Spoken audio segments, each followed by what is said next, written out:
नमस्कार दोस्तों, जय हिंद कोचिंग क्लासेस के ऑनलाइन प्लेटफॉर्म पर आपका हार्दिक स्वागत है। आज अपन कल जो बीएसटीसी का पेपर हुआ 1 जून को सेकंड शिफ्ट वाले पेपर का सोल्व करने वाले हैं। देखते हैं अपन पहला प्रश्न। विषम को चुनिए। ट्राई साइकिल इसका मतलब 3 साइकिलें, ट्राई कलर 3 कलर, ट्राई फल 3 फल, ट्राइडेंट। तो कौन सा विषम है इसमें? ट्राइडेंट सबसे अलग है। अगला देखते हैं अपन। एक लड़के की ओर इशारा करते हुए निर्मला ने कहा वह, ये हो गया लड़का, ये लड़का, और निर्मला ने कहा वह मेरे दादा, ये हो गई निर्मला, निर्मला, ये हो गई निर्मला के पापा और इसके पापा, ये क्या हो गए? दादाजी। दादाजी के इकलौते पुत्र का पुत्र है। ये लड़का है जो निर्मला के दादाजी के पुत्र का इकलौता पुत्र है। मतलब निर्मला और ये लड़का कौन है? भाई बहन है। तो लड़के का निर्मला से क्या संबंध है? निर्मला से यहां से देखना है तो निर्मला के क्या लगेगा? ये निर्मला के भाई लगेगा। अगला प्रश्न दोस्तों अपना, रविशंकर एक सितार वादक है तो बिस्मिल्लाह खान क्या वादक है? शहनाई वादक। बिस्मिल्लाह खान ये प्रसिद्ध है शहनाई के लिए। अगला, दिए गए चित्र में खाली स्थान पर कौन सा अंक आएगा? यहाँ देखिए दोस्तों, 1 और 2 इनको प्लस करके 3 लिखा हुआ है, 3 और 2 को प्लस करके 5 लिखा हुआ है, 5 और 3 इनको प्लस करके 8 लिखा हुआ है। तो 8 और 5 प्लस करेंगे कितना हो जाएगा? 13। तो इसमें सही आंसर क्या है? 13 अपना बिल्कुल सही होने वाला है। अगला प्रश्न देखते हैं अपन। अगला प्रश्न है अपने, यदि कृष्णा अपने 4 पहिया वाहन 150 किलोमीटर प्रति घंटे की गति से चलाते हैं तो उन्हें 900 किलोमीटर की दूरी तय करने में कितना समय लगेगा? तो इसमें हो जाएगा 900 अपॉन 150, 15 छक्के 90। तो कितने घंटे लग जाएंगे? उसको 900 किलोमीटर की दूरी तय करने के लिए 6 घंटे का समय लगेगा। अगला प्रश्न है अपना, निम्नलिखित में से कौन सी संख्या दी गई श्रृंखला में प्रश्नवाचक चिन्ह के स्थान पर आएगी? तो इसमें दोस्तों आएगी 196। ये आप निकाल के देख लेना। रिक्त स्थान की पूर्ति कीजिए। कब तस्करी चाकू, चाकू कहाँ रहता है? रसोई घर में रहता है। अगला है अपना,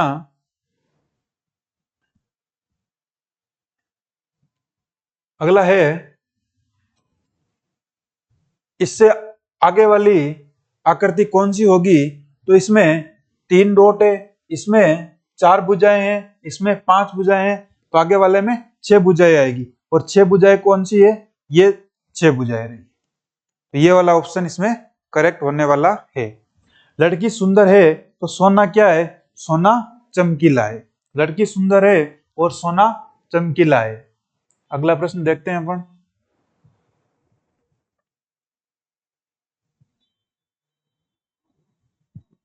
एक्स ने सीधा दक्षिण की ओर चलना प्रारंभ किया। यह है एक्स, इसने दक्षिण दिशा की ओर चला। कितना चला? 5 मीटर। और बाईं ओर मुड़ा तो इसका बायां किस साइड हो जाएगा? इस साइड।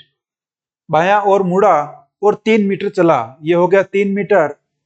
और फिर दाहिनी ओर मुड़ा और 5 किलोमीटर चला। यहां से दाहिनी ओर मुड़ा और 5 मीटर चला। एक्स किस दिशा की ओर मुंह करके खड़ा है? तो एक्स का मुख किस दिशा की साइड है? दक्षिण दिशा की साइड है। एक्स का मुख किस दिशा की साइड है? दक्षिण दिशा की साइड है। 1200 मीटर की दौड़ में राम शाम को 200 मीटर या 20 सेकंड से हरा सकता है तो राम की गति क्या होनी चाहिए? अगर जो राम है वो 12 मीटर प्रति सेकंड के हिसाब से दौड़ता है तो वो इसको 100 सेकंड में पूरा कर लेता है। यदि शाम की स्पीड 10 है तो वो 120 सेकंड में पूरा करेगा। तो राम की स्पीड क्या होगी? तब वो इसको 20 सेकंड या 200 मीटर से हराएगा तो उसकी 12 मीटर प्रति सेकंड की स्पीड होगी, तब जाके वो इसको 200 मीटर या 20 सेकंड से हरा पाएगा। अगला प्रश्न है, विषम को चुनिए। पेन, पेंसिल, पुस्तक, कागज। तो इसमें अलग क्या है? पुस्तक इसमें अलग है। अगला प्रश्न देखने वाले हैं अपन। अगला है अपने, एक निश्चित कोड वर्ड में बास्केट को ऐसे लिखते हैं BASKET, इसको क्या लिखते हैं 5, ये 3 परसेंटेज हैज 1। तो B का 5, A का ये, S का 3, K का ये, E का हैज और T का 1। ऐसे ही ट्राइड को TRIED को क्या लिखा जाता है 1, 4 स्टार हैज और 2। तो SKIRT को क्या लिखेंगे S को लिखेंगे 3, R को लिखेंगे 4, सॉरी K को लिखेंगे परसेंटेज, I को लिखेंगे स्टार, R को लिखेंगे अपन 4 और T को लिखेंगे 1। 3 परसेंटेज स्टार 4 1 वाला ऑप्शन अपने सही है। तो ये कौन सा ऑप्शन है अपने फर्स्ट वाला ऑप्शन इसमें सही है। अगला प्रश्न है, एक पिता उसके पुत्र से कहता है तुम जब पैदा हुए तो मैं तुम्हारी वर्तमान आयु का था। तो पिता की उम्र 36 वर्ष है। पिता की 36 वर्ष है।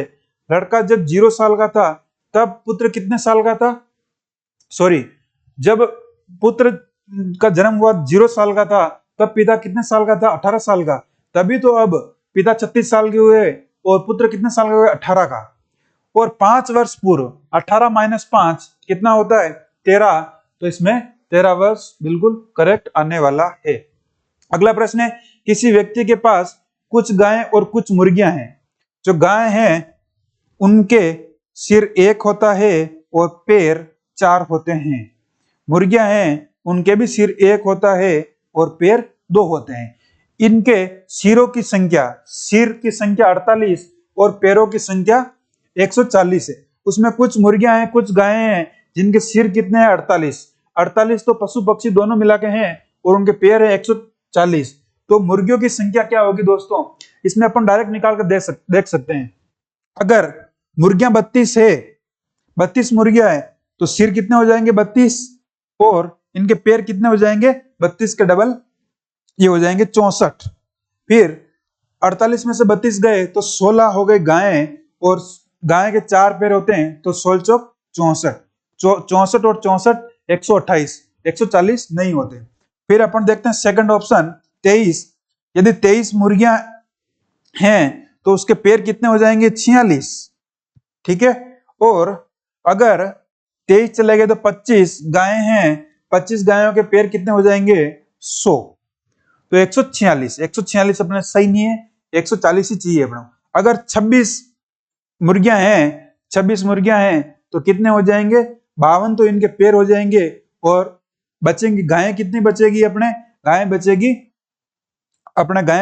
22 और 22 गायें बचाएगी तो पैर कितने हो जाएंगे 88 और इनको प्लस करेंगे तो 140 आ जाएगा। तो यहाँ पर मुर्गियों की संख्या कितनी है 26 और गायों की संख्या पूछी नहीं है, पूछे तो कितनी है 22 होती है। अगला देखते हैं अपन,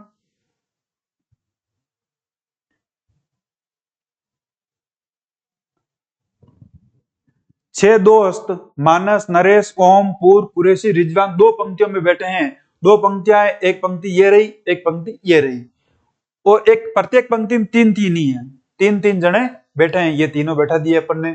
कुरैशी किसी भी पंक्ति के अंत में नहीं है, अंत में नहीं है मतलब कुरैशी यहां हो सकता है और कुरैशी यहां हो सकता है, अंत में नहीं हो सकता है। पुरु रिजवान के बाईं और दूसरे स्थान में पुरु है। पुरु अगर ये इस साइड देख रहे हैं, ये इस साइड देख रहे हैं, जो पुरु है वो रिजवान के बाईं ओर है। रिजवान यहां आएगा, रिजवान यहां आ जाएगा रिजवान। और इस साइड देखें तो अगर यहां आएगा रिजवान और रिजवान के बाईं ओर क्या आएगा पुरु। अभी अपने को कंफर्म ये नहीं हुआ है कुरैशी कहां आएगा। ओम कुरैशी का पड़ोसी है, जो ओम है वो कुरैशी का पड़ोसी है, मतलब यहां तो ओम यहां आ जाए और पुरु के तिरछे विपरीत बैठा है। पुरु यहां है तो ओम यहां होगा या पुरु यहां है तो ओम यहां होगा। अपन एक बार के मान लेते हैं ओम यहां बैठा है। नरेश रिजवान का पड़ोसी है।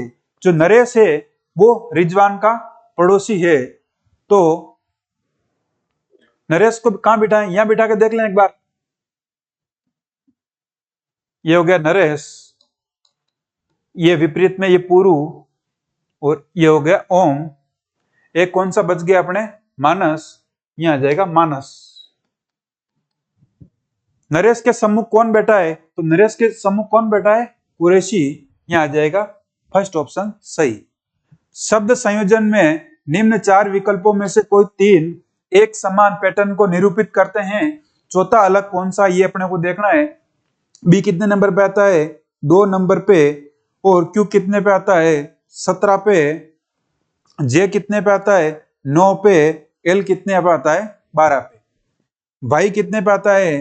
तो वाई आता है, सॉरी, जे कितने पे आता है? जे आता है 9 पे, वाई आता है 25 पे, एस आता है 19 पे, और यू आता है 21 पे। अगला अपन देख रहे हैं, जे आता है 7 पे, वाई आता है, सॉरी, वी आता है 22 पे, ओ 15 पे, और क्यू आता है 17 पे। इसमें देखो ई आता है अपने 6 पे, टी आता है 20 पे, एम आता है 13 पे, ओ आता है 15 पे।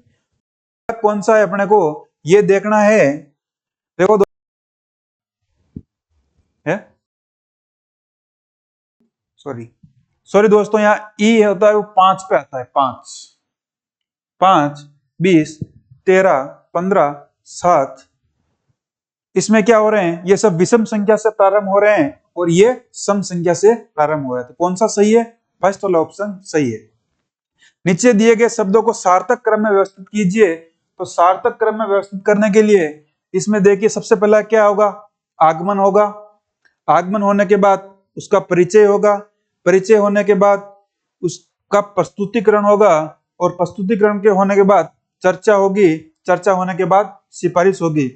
तो सबसे पहले आएगा तीसरा, फिर आएगा पांचवा, फिर आएगा फिर आएगा चौथा, फिर आएगा पहला, फिर आएगा दूसरा। तो कौन सा ऑप्शन सही है इसमें? पहले वाला ऑप्शन सही है। पहले वाला ऑप्शन इसमें सही है।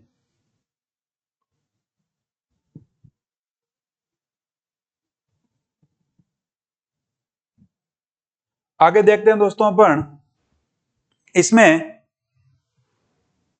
कौन सा सही है। इसमें 25 आंसर करेक्ट होने वाले हैं। अगला देखते हैं अपन,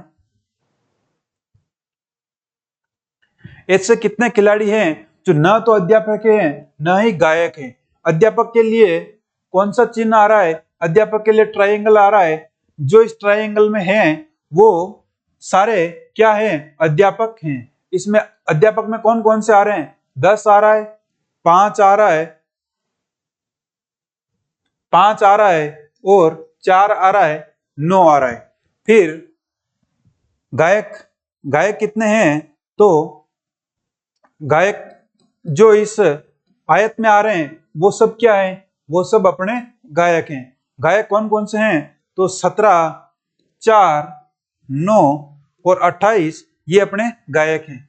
तो खिलाड़ी कौन कौन से हैं जो इस व्रत में आ रहे हैं? वो खिलाड़ी हैं। खिलाड़ी जो व्रत में आ रहे हैं वो सब क्या है?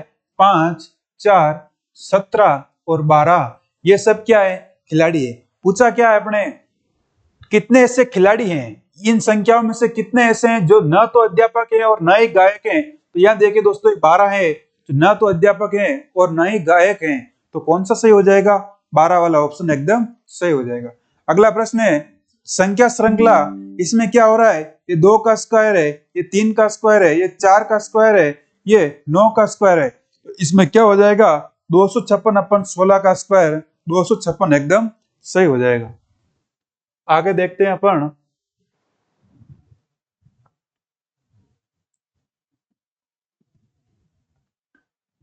आगे अक्षरों के समूह का चयन कीजिए जो अन्य से भिन्न है। एक्स कितने पे आता है? एक्स आता है अपन 24 पे, और जेड आता है 26 पे, सी आता है 3 पे और जी आता है 7 पे। 24, 26, 3, 27, सॉरी 3, 7 वो आता है अपने 15 पे और क्यू आता है 17 पे, टी आता है 20 पे और एक्स आता है अपने 24 पे। अगला देखते हैं, आई आता है 9 पे, एम आता है 13 पे, एन आता है 14 पे, क्यू आता है अपने 16 पे, सॉरी 17 पे। ई आता है अपने 6 पे, सॉरी ई आता है अपने 5 पे, जी आता है 7 पे, आई आता है 9 पे और एन आता है 14 पे। तो इनमें से देखना है अपने को अलग कौन सा है, किसमें कम ज्यादा बढ़ रहे हैं।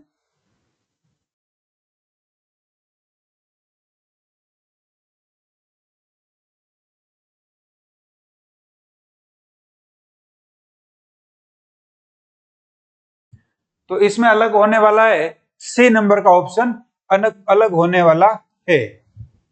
आगे हैं, कथन कारण वाला, क्या भारत को विकास के लिए अनेक योजनाओं की आवश्यकता है? हाँ, अनेक योजनाओं की आवश्यकता है।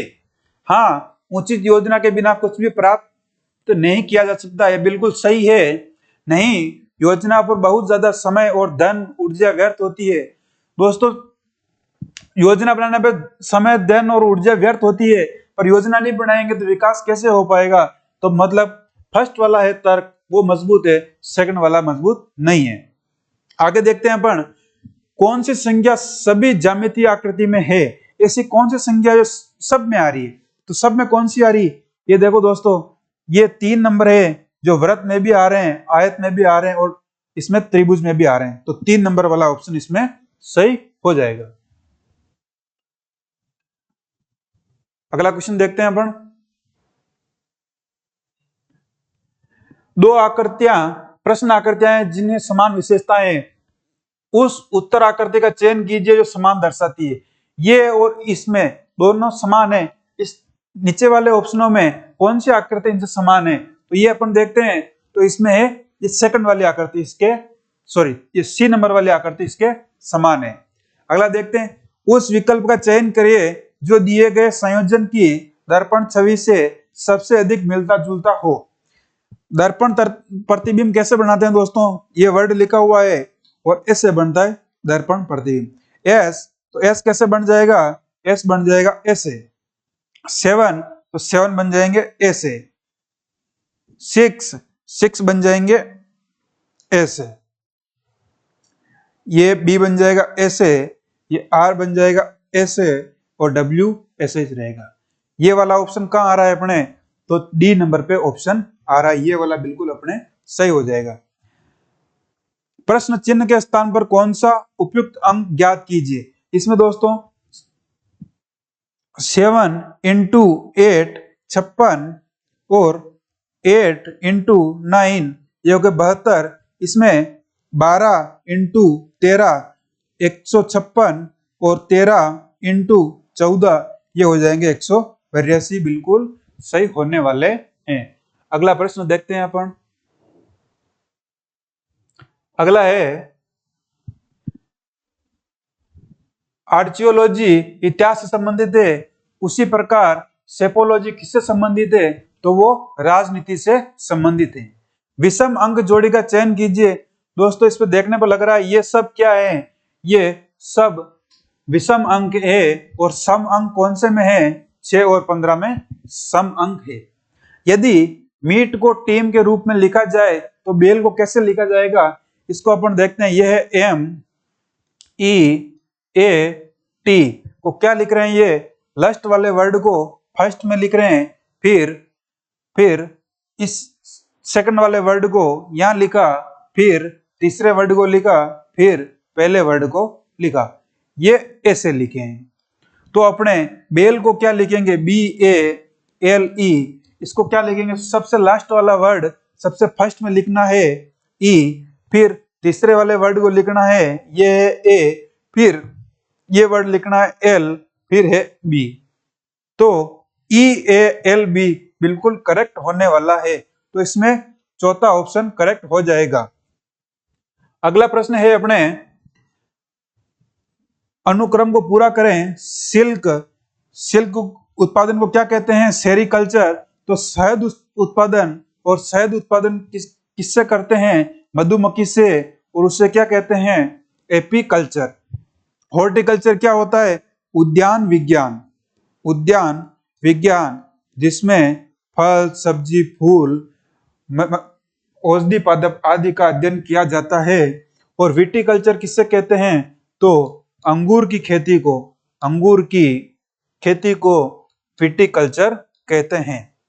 अगला प्रश्न देखते हैं अपन। अगला प्रश्न है अपने, राहुल ने आनंद को कहा, कल मेरी दादी की पुत्री के इकलौते भाई को हराया। तो राहुल ने किसको हराया? कल मैंने मतलब राहुल ने, ये हो गया राहुल ने मेरी दादी का मतलब इनके एक पिताजी होंगे, और उनके एक पिताजी, सॉरी ये हो गई दादी, माताजी, ये हो गई दादी के इकलौती पुत्री मतलब पापा की बहन, ठीक है। इकलौती पुत्री के भाई को हराया। इकलौती पुत्री का भाई कौन है? पापा। तो राहुल ने किसको हराया? राहुल ने अपने पिता को हराया। अगला प्रश्न है अपने, निम्न में से कौन सा वेन आरेख मोटे पुरुष, नीली आंखें और भारती को दर्शाता है? तो मोटे पुरुष सारे मोटे नहीं होते, कुछ मोटे हो सकते हैं। ये हो गए मोटे पुरुष।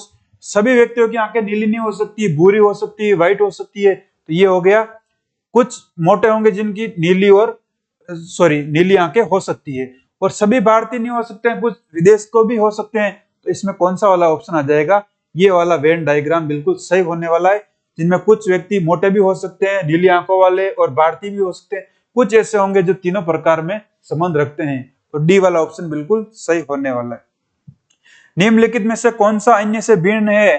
तो आइजोल, दिसपुर और शिलोंग, ये क्या है? ये तीनों राजधानियां है। जबकि मणिपुर क्या है? मणिपुर एक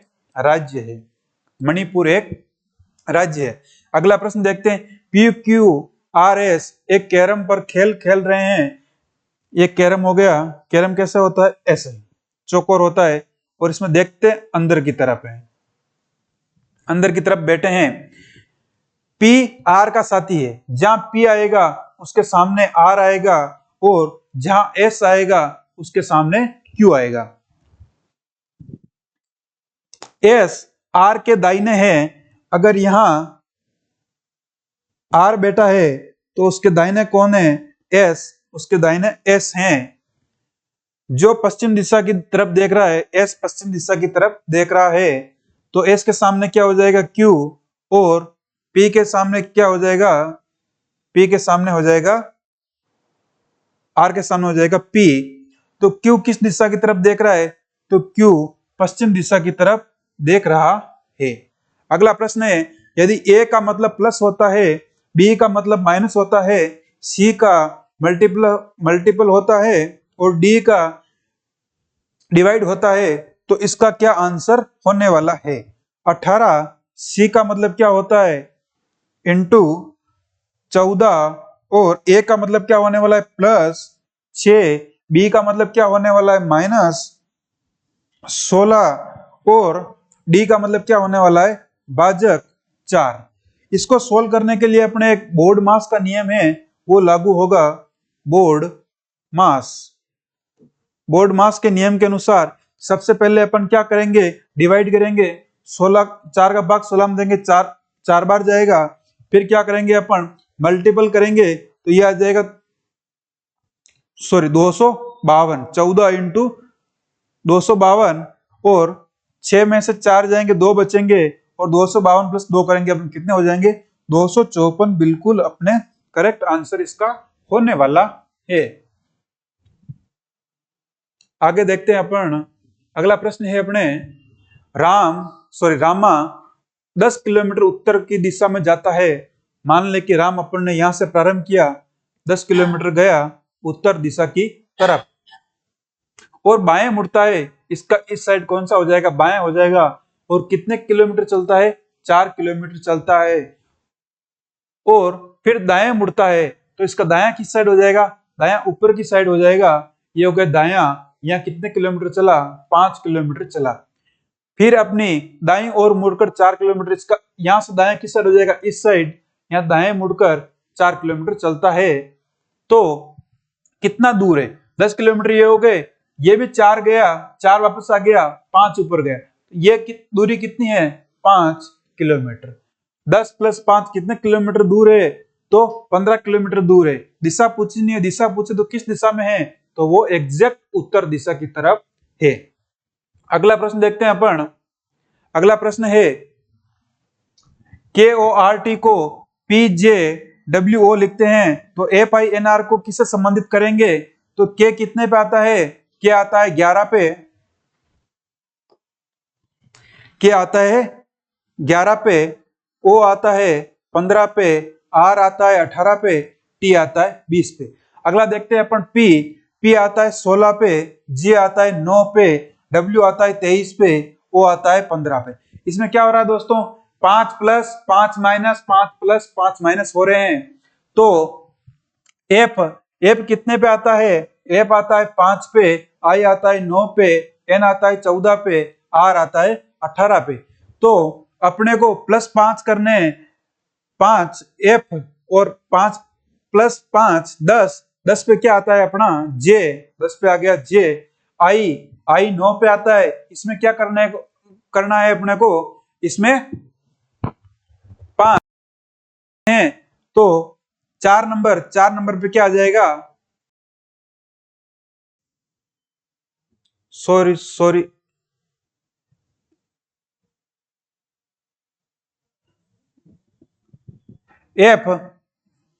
F आता है अपने को 5 पे, I आता है 9 पे, N आता है 14, R आता है 18 पे।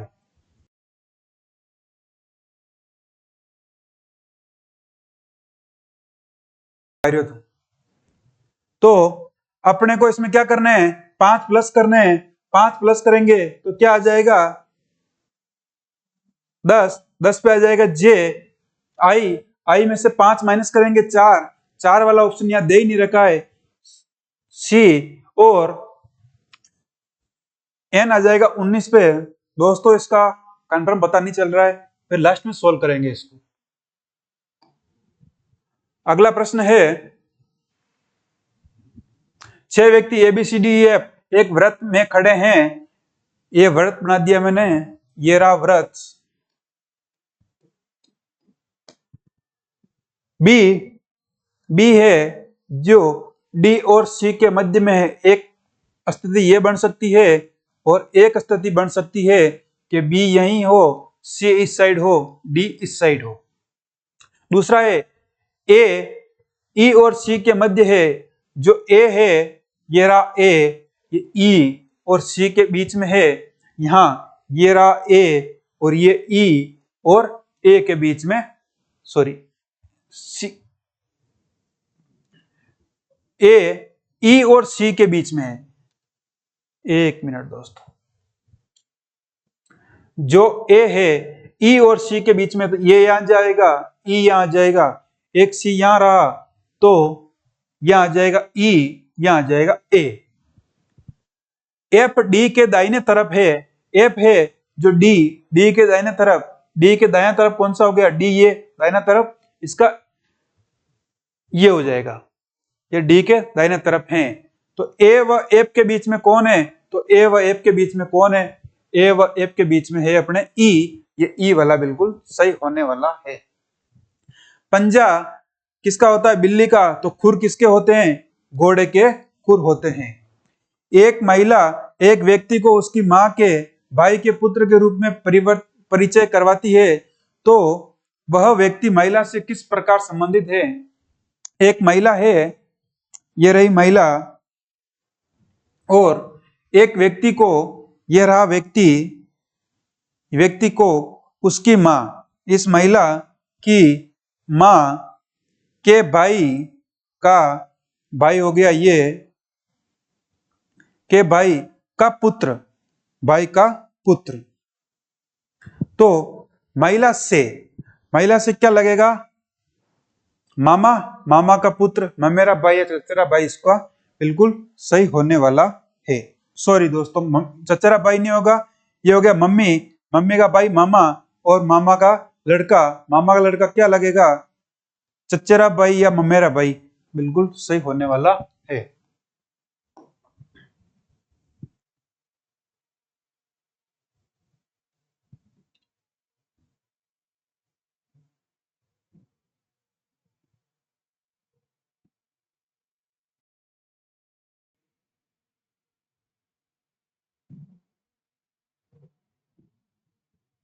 रोहन पश्चिम दिशा की ओर जा रहा है, ये हो गया रोहन, ये हो गया रोहन, ये हो गया रोहन पश्चिम दिशा की ओर जा रहा है। फिर वह बाईं ओर मुड़ा, तो इसका बायां किस साइड हो गया, ऊपर की साइड, बाईं ओर मुड़ा और सुई की दिशा में, सॉरी दोस्तों थोड़ा गलत हो गया, रोहन पश्चिम दिशा की ओर जा रहा है और इसका बायां ओर की साइड 90, नीचे की साइड, ये बाईं ओर मुड़ गया। फिर घड़ी की दिशा में 90 डिग्री मुड़ा, घड़ी किस साइड चलती है, इस प्रकार, और घड़ी की दिशा में 90 डिग्री ये मुड़ गया।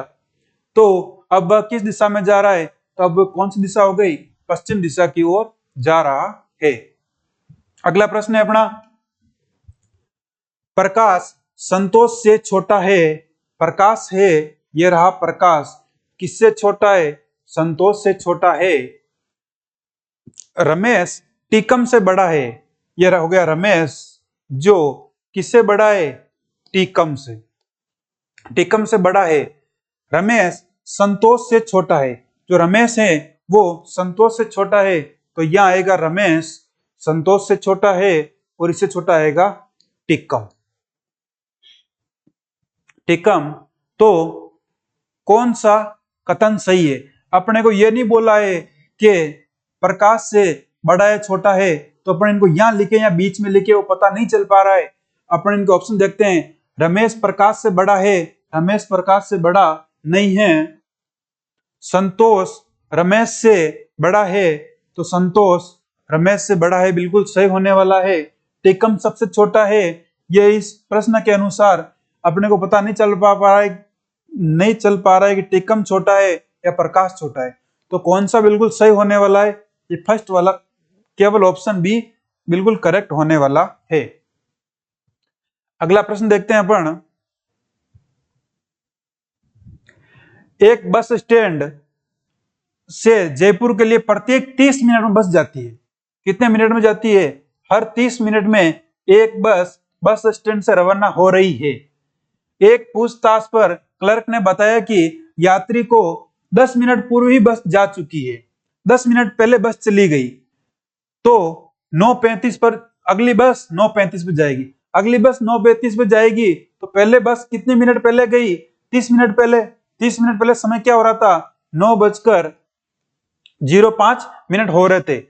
तो पूछताछ ने यात्री को यह सूचना कितनी बजे दी, तो उसने बताया 10 मिनट पहले चली गई, तो बस कितनी बजे चली, उसने कितने बजे पूछा था, उसने 9:15 पे पूछा कि बस कब जाएगी, तो क्लर्क ने क्या बताया, 10 मिनट पहले चली गई, 10 मिनट पहले मतलब 9:05 पे चली गई, अगली बस कब आएगी, 30 मिनट बाद, तो 9:35 पे अगली बस आने वाली है।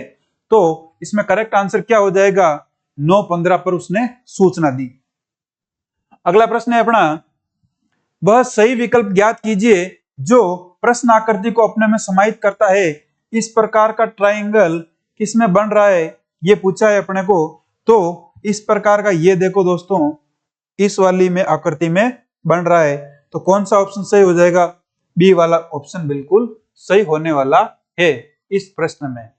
अगला वाला क्वेश्चन देखते हैं अपन, इसमें है के एल का भाई है, जो के है वो भाई है किसका है, एल का, और ओ के का पिता है, ओ है जो पिता है किसका है, ओ का। एम एन का भाई है, एम है जो भाई है किसका है, एन का।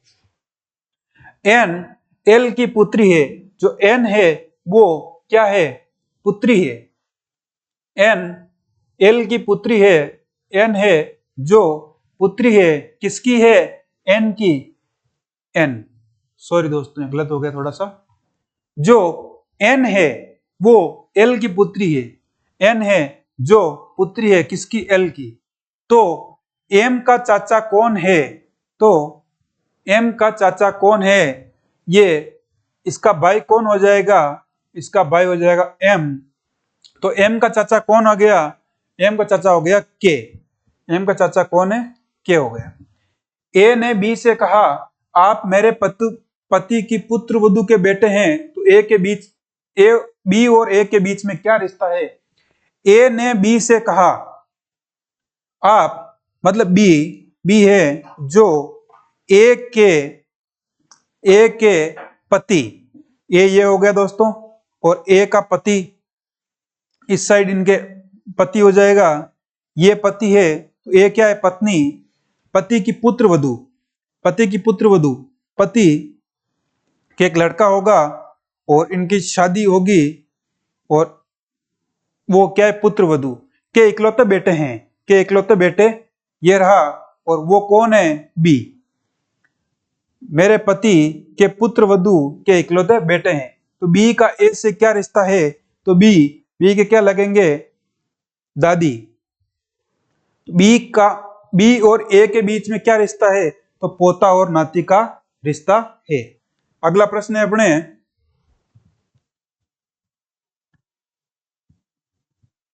अगला प्रश्न है कोडिंग डिकोडिंग का है।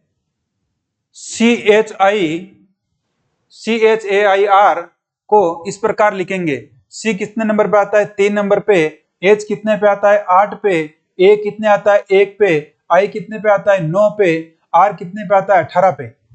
इनको कैसे लिख रहे हैं, E कितने पे आता है, ये आता है अपने को 6 पे, I आता है अपने 9 पे, C आता है अपने 3 पे, K आता है 11 पे, T आता है 20 में। इसमें तो फर्स्ट में 3 प्लस, सेकंड में 1 प्लस, फिर 3 प्लस,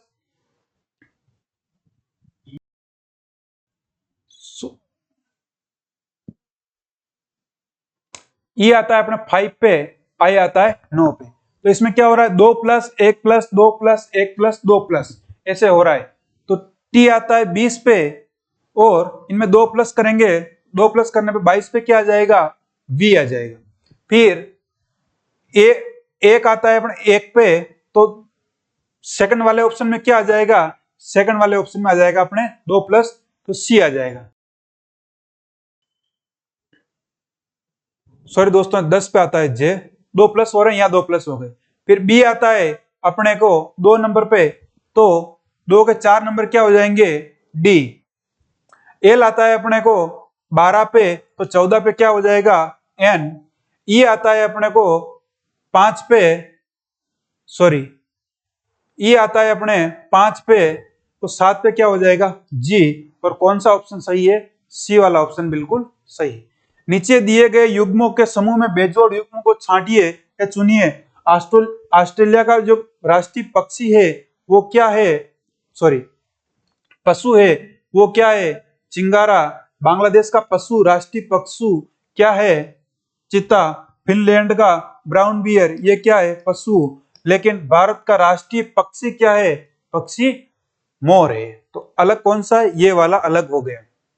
एक स्त्री 4,000 रुपए में एक साड़ी खरीदती है और इससे 13% की हानि पर बेच देती है, तो घड़ी का विक्रय मूल्य ज्ञात कीजिए। कितने परसेंट, 4,000 में खरीदी और 13% की उसको हानि हो गई, तो ये कितने हो गए,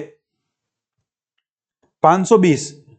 तो उसने 520 का नुकसान कर लिया, तो 4,000 माइनस 520 ये हो जाएंगे 3,680 इसका करेक्ट आंसर, सॉरी 3,480 इसका करेक्ट आंसर होने वाला है। बी वाला इसका 3480 बिल्कुल करेक्ट आंसर है। इसके आगे अपन देखते हैं हिंदी वाले प्रश्न। हिंदी वाले प्रश्न देख लेते हैं। आपके जीके के और टीचिंग एप्टीट्यूड के सर करवाने वाले हैं बाद में, इस क्लास के बाद में। अभी अपन देख लेते हैं हिंदी के प्रश्न। निम्न में से शुद्ध शब्द कौन सा है, तो दोस्तों जहां भी एक करण आता है, करण वो मात्रा अपने छोटी कर देता है, तो इसमें शुद्धिकरण बिल्कुल करेक्ट होने वाला है। अगला प्रश्न है अपने, रचना की दृष्टि से वाक्य के कितने भेद होते हैं? तो रचना की दृष्टि से वाक्य के 3 भेद होते हैं। अगला प्रश्न है अपने, निम्न में से किस विकल्प में परस्पर विलोम शब्द नहीं है? तो दोस्तों ये गौरव में विलोम शब्द नहीं है, क्योंकि गौरव गुरु से बना है और इसका उल्टा होता है लघु, और प्रत्यय लगने के बाद होना चाहिए लाघव।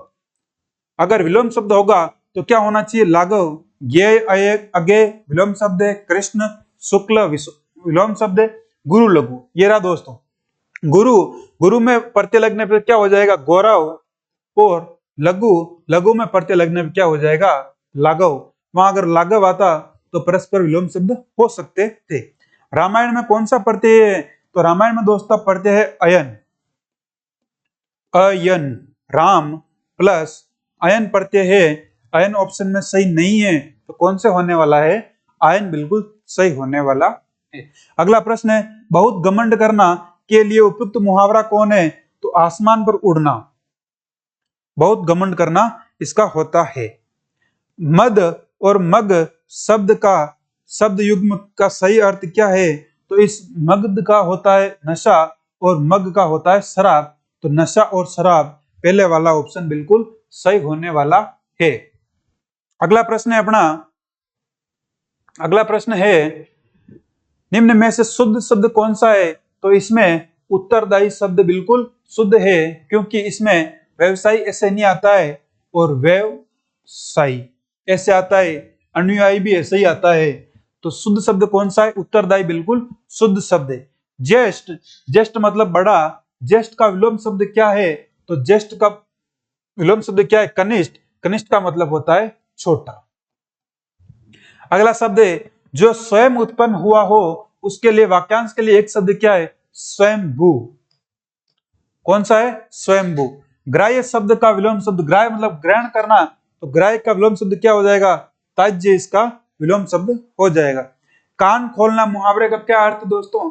तो कान खोलना मुहावरे का अर्थ है सावधान करना। निम्न में से किस विकल्प में सही संधि विच्छेद है? तो मत प्लस एक के, ये बिल्कुल सही संधि विच्छेद है। मत प्लस एक के बिल्कुल सही है। अगला देखते हैं अपन,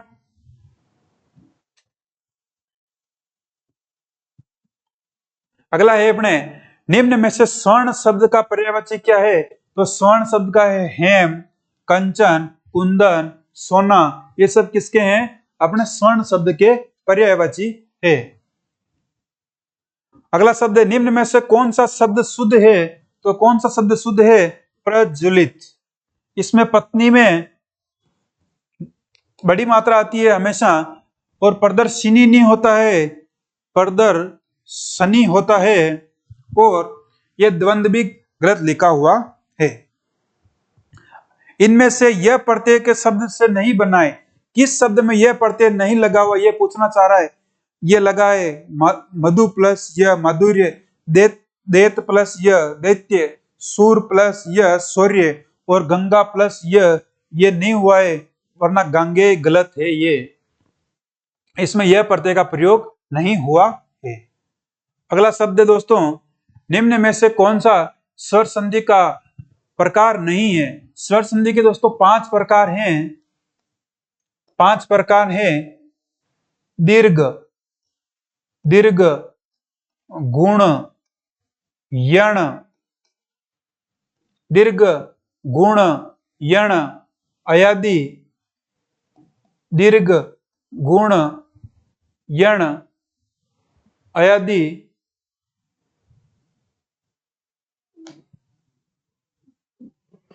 दीर्घ, गुण, यण, अयादि।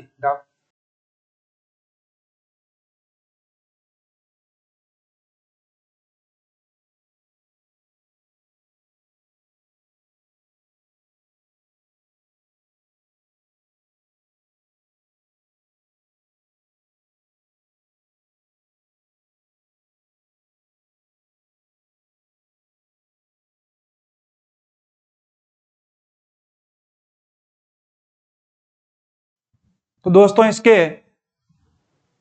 स्वर संधि के कितने प्रकार होते हैं? स्वर संधि के 5 होते हैं, दीर्घ, गुण, यण, दीर्घ, गुण, यण, अयादि, वर्दी, ये इसके 5 प्रकार होते हैं। तो कौन सा नहीं है? व्याप्ति नहीं है। 31 शब्द में कौन सा समास है? तो 31 में समास है द्वंद्व समास। 20 और 1 31 कौन सा समास है? द्वंद्व समास होता है। शुल्क और शुक्ल शब्द में कौन सा सही है? तो शुल्क का मतलब होता है फीस और शुल्क का मतलब उज्जवल। स्वर संधि का उदाहरण कौन सा नहीं है? तो सन प्लस तोस, इसमें कौन सी संधि है? व्यंजन संधि इसमें है। जिसकी आशा न की गई हो, वाक्यांश के लिए एक शब्द क्या है? अप्रत्याशित। और जो बोलने में अच्छा हो, प्रवक्ता। जिसे व्यक्त नहीं किया जा सके, अव्यक्त। जो कम व्यक्त किया जा सके, न्यून वक्तव्य कहलाता है। अगला है अपने निम्न में से शुद्ध वाक्य कौन सा है? दोस्तों, मीरा एक प्रसिद्ध कवि नहीं है, क्या है? कवियत्री। मीरा एक कवियत्री होता सही होता। प्यास के मारे उसका नहीं होता है, उसके प्राण निकल गए। और जया एक बुद्धिमान नहीं है, बुद्धिमती। बुद्धिमती बालिका है। तो कौन सा वाक्य शुद्ध है? हिंदी और अंग्रेजी मेरी भाषा है। कमल का पर्यायवाची शब्द कौन सा नहीं है? तो नीलिंद नहीं है, अरविंद, नीरद, जलज, ये सब कमल के पर्यायवाची है। निम्न में से अशुद्ध वाक्य कौन सा है दोस्तों? तो थोड़ी देर बाद वे वापस लौट आए। वापस और लौट दोनों है, तो ये क्या है? दोनों वापस और लौट का एक ही मतलब होता है। तो अशुद्ध वाक्य कौन सा है? फर्स्ट वाला इसका अशुद्ध वाक्य होने वाला है।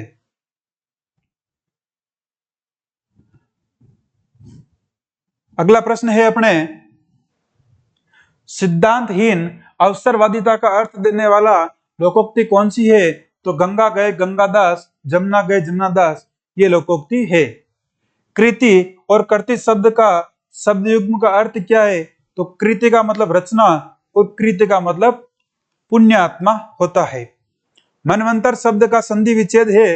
तो मनवंतर शब्द का संधि विच्छेद है मनु प्लस अंतर, और कौन सी संधि है? यण संधि है। ये वाला बिल्कुल सही होने वाला है। मैंने खाना खाया और मेरी भूख मिट गई, इस वाक्य में किस प्रकार का वाक्य है? तो विधिवाचक है। कुछ विधि हुई तभी जाके उसकी भूख मिटी। उसने खाना खाया तब जाके उसकी भूख मिटी। अगला प्रश्न है, निम्न में से शिव का पर्यायवाची नहीं है। तो शिव का पर्यायवाची कौन सा नहीं है? शिव का पर्यायवाची है भद्र नहीं है, चंद्रमौली है, त्रिपुरारी है, बदनारी है। अरि का मतलब क्या होता है? अरि का मतलब होता है शत्रु। अरि का मतलब शत्रु। निम्न में से अशुद्ध शब्द कौन सा है? तो इसमें अशुद्ध शब्द है शिवी। शिवी में शिवी बड़ा आता है। अगला है, पर्याप्त में कौन सा शब्द है? तो परि शब्द है। परि प्लस अप, पर्याप्त। ये आपके हिंदी के और रीजनिंग के प्रश्न हो गए। अब सर आपको जीके के और टीचिंग एप्टीट्यूड के प्रश्न करवाने वाले हैं।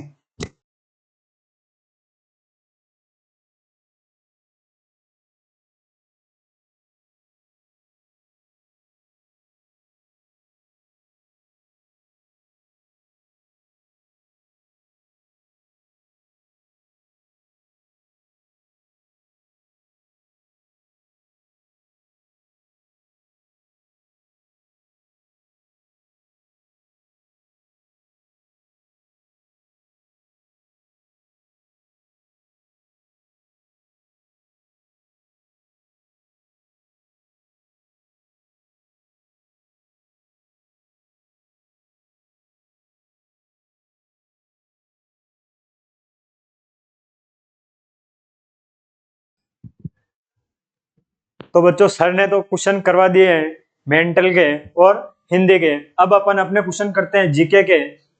और आशा है कि आपके पेपर अच्छा गया होगा। और आपने कमेंट करके बताया नहीं किसके कितने क्वेश्चन सही हो रहे हैं।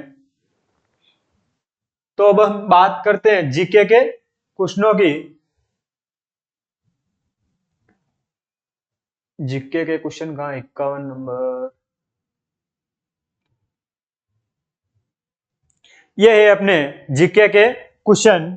तो हम बात करेंगे कि जीके में निम्नलिखित में से कौन सा एक धात्विक खनिज है। कौन सा धात्विक खनिज है? जिप्सम अधात्विक है, अभ्रक अधात्विक है, लाइमस्टोन अधात्विक है। तो ऑप्शन नंबर डी क्या है? मैग्नीज, जो कि धात्विक खनिज है।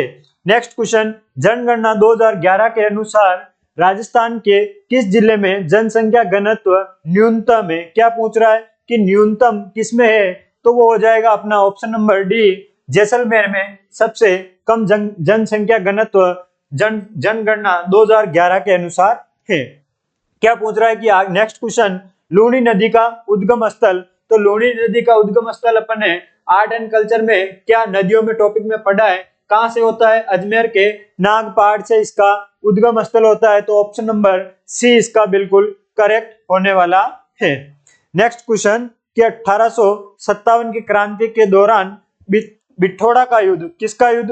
बिठोड़ा का युद्ध कब हुआ था? कब हुआ? 8 सितंबर 1857 को इसका बिठोड़ा का युद्ध हुआ। और 10 दिन बाद किसका युद्ध हुआ था? 18 सितंबर को, तो वो हुआ था चेलावास का। किसका युद्ध हुआ? चेलावास का युद्ध हुआ था, जिसे गोरे काले का युद्ध भी कहते हैं। नेक्स्ट क्वेश्चन की बात करें हम, तो वो है अपना, निम्नलिखित में से कौन सा राज्य मानवाधिकार आयोग का कार्य नहीं है? क्या कह रहा है ये कि राज्य मानवाधिकार आयोग का कार्य नहीं है किसी भी कारागार का दौरा करना, मानवीय अधिकारों के उल्लंघन के बारे में स्वयं प्रताड़ित करना, मानवीय अधिकारों का उल्लंघन पर दंडित करना और मानवाधिकारों के संरक्षण की समीक्षा करना। तो ये क्या पूछ रहा है कि कार्य नहीं है। ये दौरा कर सकता है किसी भी कारागार का, लेकिन स्वयं को प्रताड़ित, उसको स्वयं अगर किसी ने उल्लंघन कर भी दिया तो स्वयं को प्रताड़ित नहीं कर सकता है। बाकी स्वयं प्रताड़ित, मानवाधिकारों को स्वयं संरक्षण, तो इस ऑप्शन हो जाएगा वह प्रताड़ित स्वयं को कर सकता है लेकिन किसी को दंड प्रदान नहीं कर सकता है। तो ऑप्शन नंबर सी इसका बिल्कुल करेक्ट रहने वाला है। मोलेला, मोलेला क्या है? एक मिट्टी से बनाई मूर्तियां हैं, उसका संबंध पूछ रहा है कि किस कला से संबंधित है। तो ये हो जाएगी मूर्ति कला से संबंधित है। ऑप्शन नंबर बी इसका बिल्कुल करेक्ट रहने वाला है। नेक्स्ट क्वेश्चन क्या है कि राजस्थान विधानसभा के कितनी बार मध्यावधि चुनाव हुए? तो राजस्थान विधानसभा के मध्यावधि चुनाव कितनी बार हो चुके हैं? तो वो हुए 3 बार। कितनी बार हुए? 3 बार। ऑप्शन नंबर बी बिल्कुल इसका करेक्ट रहने वाला है। नेक्स्ट क्वेश्चन की बात करें, गौरी एक लोक नाट्य है जो किसकी कहानी पर आधारित है? गौरी आपको बता दिया है आर्ट एंड कल्चर में किसकी कथा पर आधारित है? शिव और भस्मासुर की कथा पर आधारित लोक नाट्य है। नेक्स्ट क्वेश्चन की बात करें हम, तो नेक्स्ट क्वेश्चन क्या कह रहा है अपना कि राजस्थान के प्रथम राज्य निर्वाचन आयुक्त कौन थे? क्या क्वेश्चन है कि राज्य निर्वाचन आयुक्त कौन है? अमर सिंह राठौड़, नवनीत रॉय, इंद्रजीत खन्ना या कृष्ण कुमार गोयल? तो कौन है प्रथम निर्वाचित आयुक्त? तो वो है अपने अमर सिंह राठौड़। कौन है? Amar Singh Rathore. Option number A बिल्कुल करेक्ट रहने वाला है। नेक्स्ट क्वेश्चन देखते हैं कि निम्न में से कौन सा युग्म गलत है? 3 तो सही है और 1 गलत है। अपन को पूछ क्या रहा है, गलत वाला कौन सा है? तो सीताबाड़ी का मेला 12 जिले में बिल्कुल सही बात है। भरतहरि का मेला अलवर में बिल्कुल सही पड़ता है। और कैला देवी का मेला करौली में बिल्कुल सही बात है। लक्की मेला, कपिल मुनि का मेला ये झालावाड़ में नहीं पड़ता है। ये कहाँ पड़ता है? कोलायत। और कोलायत कहाँ पड़ता है? तो कोलायत पड़ता है बीकानेर में। कोलायत बीकानेर में। ऑप्शन नंबर डी बिल्कुल इसका करेक्ट आंसर रहने वाला है। नेक्स्ट बात करते हैं कि गुरु गोविंद गिरी के संबंध में असत्य, क्या पूछ रहा है कि असत्य कौन सा है? 3 तो सही है और 1 गलत है। तो कौन सा है कि उनका जन्म डूंगरपुर जिले के बेड़सा गांव में हुआ है। बिल्कुल सही बात है, बेड़सा में हुआ है।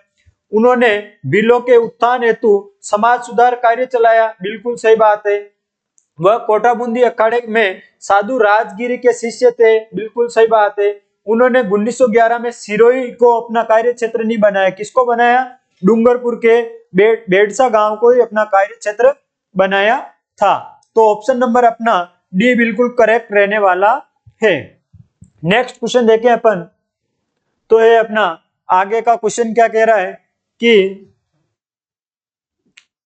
खादी और ग्रामोद्योग आयोग के द्वारा मरुस्थलीकरण को रोकने के लिए निम्न में से किस कार्यक्रम की शुरुआत की थी? क्या कह रहा है क्वेश्चन अपना कि खादी और ग्रामोद्योग के द्वारा मरुस्थलीकरण को रोकने के लिए किस कार्यक्रम की? Project green, project tree, project rain या प्रोजेक्ट बोल्ड? तो ऑप्शन नंबर डी इसका बिल्कुल करेक्ट आंसर रहने वाला है, प्रोजेक्ट बोल्ड की शुरुआत की थी। अपन बात करें आगे क्वेश्चन की भारतीय लोक कला मंडल की निम्न में से किस शहर में स्थित है? तो भारतीय लोक कला मंडल कहाँ है? उदयपुर में। इसकी स्थापना कब हुई थी? 1952 में। कब स्थापना हुई थी? 1952 में। ये सारे क्वेश्चन आपको करवा दिए गए हैं, उसी से क्वेश्चन आए हुए हैं। कुछ एक क्वेश्चन जो कि अपने नहीं आए अपनी प्रश्नोत्तरी से, बाकी सब क्वेश्चन उसी में से आए हुए हैं।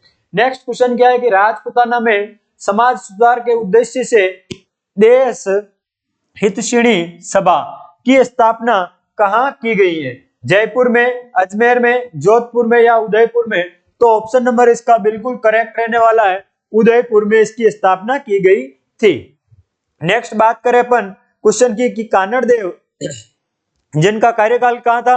1305 से 1311 ईस्वी किस वंश के शासक थे? ये बोल रहा है कि तो कानड़ देव कहाँ के शासक थे? जालोर के। और जालोर में कौन सा वंश था?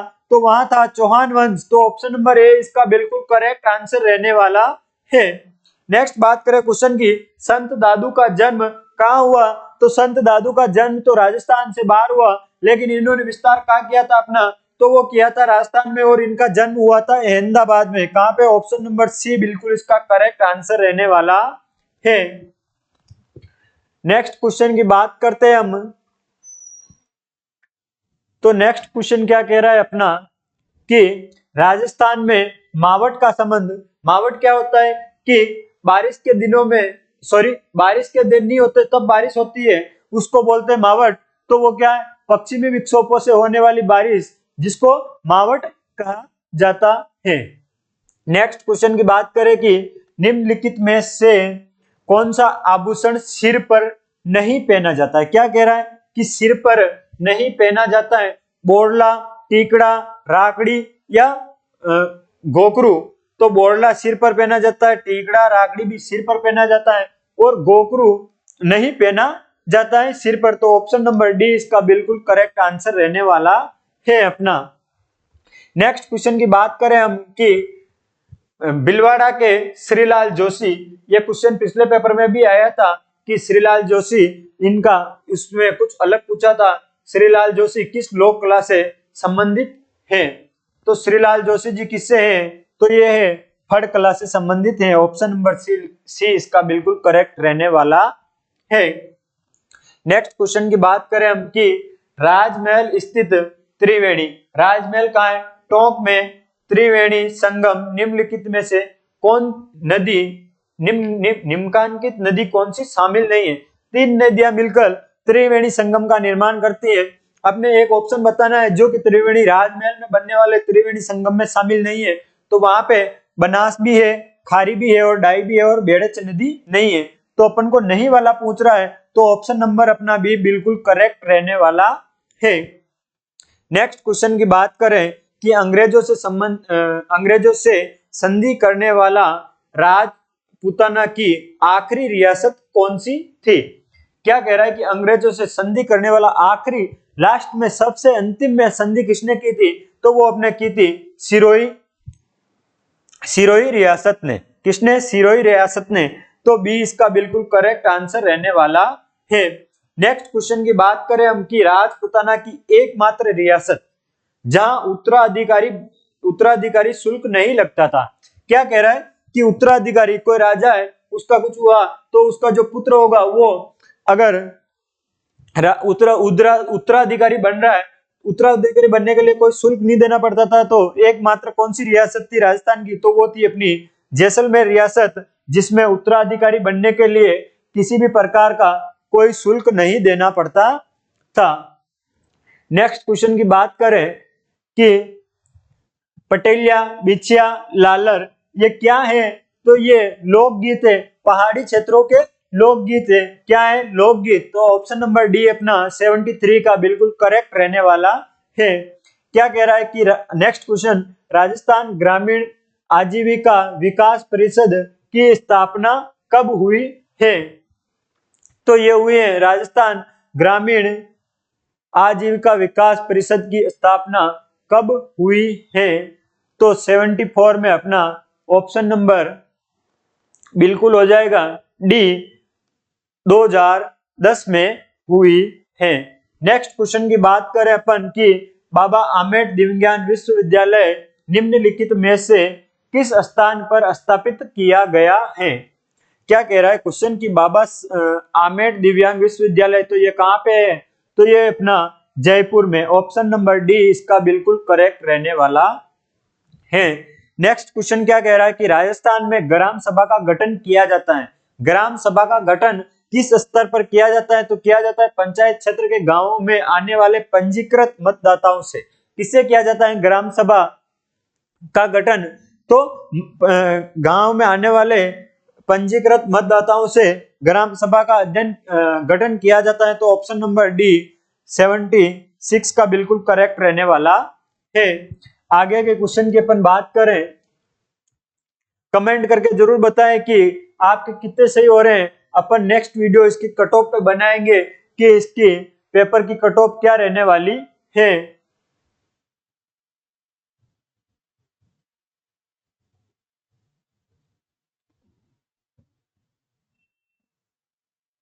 नेक्स्ट क्वेश्चन क्या है अपना कि बानगढ़ के संबंध में, बानगढ़ का किला कहाँ है? तो वो है अलवर में। के संबंध में निम्नलिखित कथनों पर विचार कीजिए और सही को चुनिए।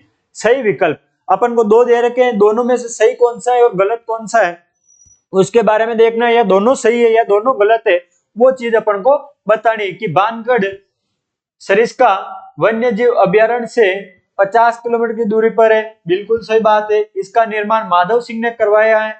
तो बानगढ़ किले का निर्माण माधव सिंह ने कराया है। तो इसका दोनों सही है। दोनों किसमें सही हो जाएंगे? तो ऑप्शन नंबर सी इसका बिल्कुल करेक्ट रहने वाला है। नेक्स्ट क्वेश्चन की बात करें हम कि नक्की झील के संबंध में, क्या नक्की झील के संबंध में निम्नलिखित कथनों पर विचार कीजिए और सही विकल्प को चुनिए। सेम ऊपर जैसा ही क्वेश्चन, दो अपन को कथन दे रखे हैं, कौन सा सही है और कौन सा गलत है उसकी बात अपन को करनी है। तो नक्की झील एक मानव निर्मित झील है? बिल्कुल नहीं है। नक्की झील एक प्राकृतिक झील है। कौन सी झील है? प्राकृतिक झील है।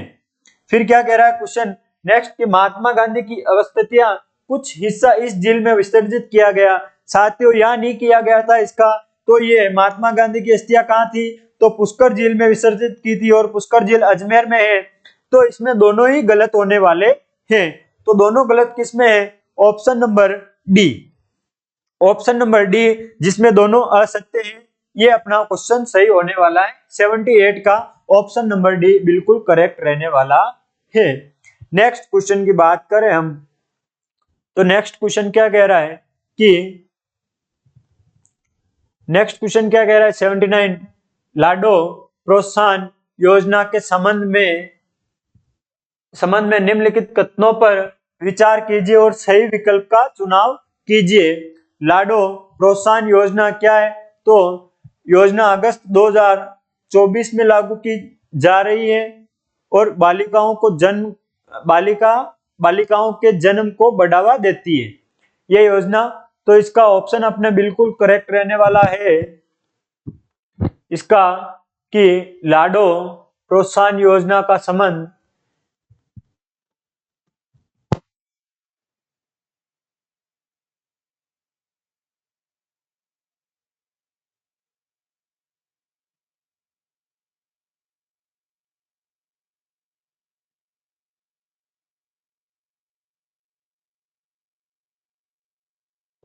तो इसका ऑप्शन नंबर अपने क्या कि 2024 में लागू की जा रही है और बालिकाओं के जन को बढ़ावा देने के लिए। तो ये दोनों ही अपने ऑप्शन सही होने वाले हैं। नेक्स्ट क्वेश्चन की बात करें कि किस किसान आंदोलन के दौरान जागीरदार व किसान के मध्य हुए समझौतों को बोल्शेविक समझौता कहा जाता है। तो ये किस किसान आंदोलन, क्या कह रहा है कि किस किसान आंदोलन के दौरान जागीरदार और किसानों के मध्य हुए समझौते को बोल्शेविक समझौता कहा जाता है। तो ये कहा जाता है बेगू किसान आंदोलन हुआ था, जिसको क्या कहते हैं कि बोल्शेविक समझौता। तो ऑप्शन नंबर बी बिल्कुल इसका करेक्ट रहने वाला है। गलियाकोट, गलियाकोट कहाँ है? डूंगरपुर में। किस संत की मजार है? तो कौन से संत की मजार है? तो संत फकरुद्दीन की मजार गलियाकोट डूंगरपुर में है। तो 81 का संत फकरुद्दीन, ऑप्शन नंबर ए बिल्कुल इसका करेक्ट रहने वाला है। नेक्स्ट क्वेश्चन की कीर्ति स्तंभ, कीर्ति स्तंभ चित्तौड़गढ़, कीर्ति स्तंभ विजय स्तंभ दोनों का है चित्तौड़गढ़ में। जिले चित्तौड़गढ़ का निर्माण किसके द्वारा करवाया गया? कीर्ति स्तंभ का निर्माण किसने करवाया? जैन तीर्थकर ने बिल्कुल नहीं करवाया। जैन मुनि ने नहीं। जैन व्यापारी ने, बिल्कुल सही बात है, जैन व्यापारियों के द्वारा इसका निर्माण करवाया गया है। तो ऑप्शन नंबर सी इसका बिल्कुल करेक्ट रहने वाला है। नेक्स्ट क्वेश्चन की हम बात करें तो नेक्स्ट क्वेश्चन क्या कह रहा है कि राजस्थान का राज्य खेल कौन सा है? राजस्थान का राज्य खेल कौन सा है? तो ऑप्शन देखिए, बास्केटबॉल, कबड्डी, खो खो और घुड़सवारी। तो कौन सा हो जाएगा? ऑप्शन नंबर ए इसका बिल्कुल करेक्ट आंसर रहने वाला है। नेक्स्ट क्वेश्चन की बात करें अपन तो निम्नलिखित में से किसने मेव कर्षक आंदोलन का नेतृत्व किया था? मेव कर्षक आंदोलन का नेतृत्व किसने किया था? बख्तावर खां, मुबारक खां, यासीन खां, अब्दुल्ला खां। तो किसने किया था? यासीन खां ने। ऑप्शन नंबर सी इसका बिल्कुल करेक्ट आंसर रहने वाला है। नेक्स्ट क्वेश्चन की बात करें हम कि राजस्थानी भाषा में काव्य रूप में उपलब्ध संतों का जीवन चरित्र क्या कहलाता है? क्या कह रहा है कि राजस्थानी भाषा में जीवन चरित्र क्या कहलाता है? तो ये कहलाएगा पर्ची। क्या कहलाएगा? पर्ची। इसका सी ऑप्शन बिल्कुल करेक्ट रहने वाला है। और शिफ्ट ए में क्या पूछा है? ख्यात क्या है? तो ख्यात क्या थी? राजाओं का इतिहास क्या कहलाती है? ख्यात कहलाती है। फिर पूछ रहा है कि लच्छीराम किस लोक नाट्य से संबंधित है? तो लच्छीराम कुचामणि ख्याल से। किससे है? कुचामणि ख्याल से। ऑप्शन नंबर डी इसका बिल्कुल करेक्ट रहने वाला है। नेक्स्ट क्वेश्चन की बात करें हम तो अपना नेक्स्ट क्वेश्चन क्या कह रहा है कि कलाबूत का संबंध, कलाबूत का संबंध है। तो कलाबूत का संबंध किससे है? खाद्यान्न संग्रहण से, खाद्यान्न संग्रहण के मृण पात्र से, लकड़ी की कारीगरी से, पत्थर की जड़ाई से, गहनों के पिराने वाले तार से। तो इसका बिल्कुल करेक्ट उत्तर हो जाएगा क्या कि गहनों को पिराने वाले तार से इसका बिल्कुल करेक्ट उत्तर रहने वाला है। नेक्स्ट क्वेश्चन की बात करें हम तो नेक्स्ट क्वेश्चन क्या कह रहा है कि गोडलिया क्या है? क्या क्वेश्चन पूछा है कि गोडलिया क्या है? पशुओं के शरीर पर दाग के निशान है, या एक लोक नाट्य है, या लोक नृत्य है, या एक वाद्य यंत्र है। तो नेक्स्ट क्वेश्चन में अपना ऑप्शन हो जाएगा ये क्या है? दाग के निशान है गोडलिया। पशुओं के शरीर पर पहचान के लिए निशान बना दिए जाते हैं अपने, तो वो है दाग के निशान। गर्म छड़ से बनाए जाते हैं, उनको बोलते हैं दाग के, तो शरीर पर बनते हैं। तो ऑप्शन नंबर ए इसका बिल्कुल करेक्ट रहने वाला है। नेक्स्ट क्वेश्चन क्या है कि गणगौर का त्योहार निम्न में से किससे संबंध है?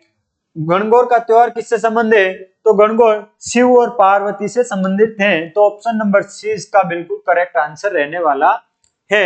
नेक्स्ट क्वेश्चन की बात करें कि राजस्थान सरकार की आर्थिक समीक्षा, ये जिसने आर्थिक समीक्षा 2025 में से पढ़ा होगा वो इस क्वेश्चन का आंसर बता सकता है कि वर्ष 2024 में किस जिले में सबसे अधिक घरेलू पर्यटक आए थे।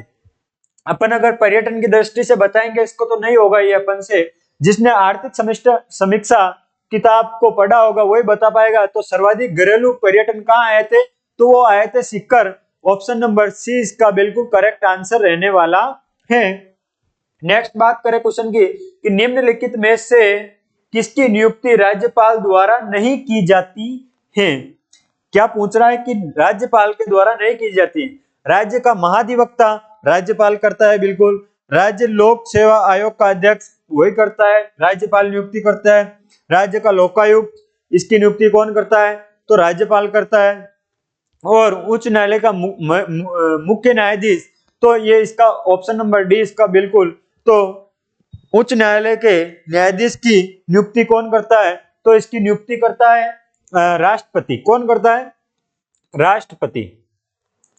राष्ट्रपति के द्वारा इसकी नियुक्ति की जाती है। अब हम नेक्स्ट क्वेश्चन की बात करें तो अपना नेक्स्ट क्वेश्चन रहने वाला है, नेक्स्ट क्वेश्चन क्या है कि तालाबे शाही झील निम्नलिखित से किस स्थान पर स्थित है। तो ये धौलपुर में है और धौलपुर से संबंधित पहले क्वेश्चन आया था केसर बाग का कि वो कहाँ स्थित है, तो वो भी कहाँ थी, धौलपुर में। और तालाबे शाही झील कहाँ है, तो ये भी ये धौलपुर में स्थित है। नेक्स्ट क्वेश्चन की बात करते हैं हम, तो वो है अपना कि गोडवार सर्किट में शामिल क्षेत्र कौन सा है। तो सरकार ने अलग अलग सर्किट बना रखे, उसमें से एक है गोडवार सर्किट, तो उसमें शामिल है उदयपुर, कुंभलगढ़, नाथद्वारा, चित्तौड़, ये नहीं है, ये भी नहीं है। अजमेर, पुष्कर, नागौर, ये भी नहीं है। माउंट आबू, ये सिरोही वाला क्षेत्र है, माउंट आबू, रणकपुर, जालोर, तो ऑप्शन नंबर बी इसका बिल्कुल करेक्ट रहने वाला है।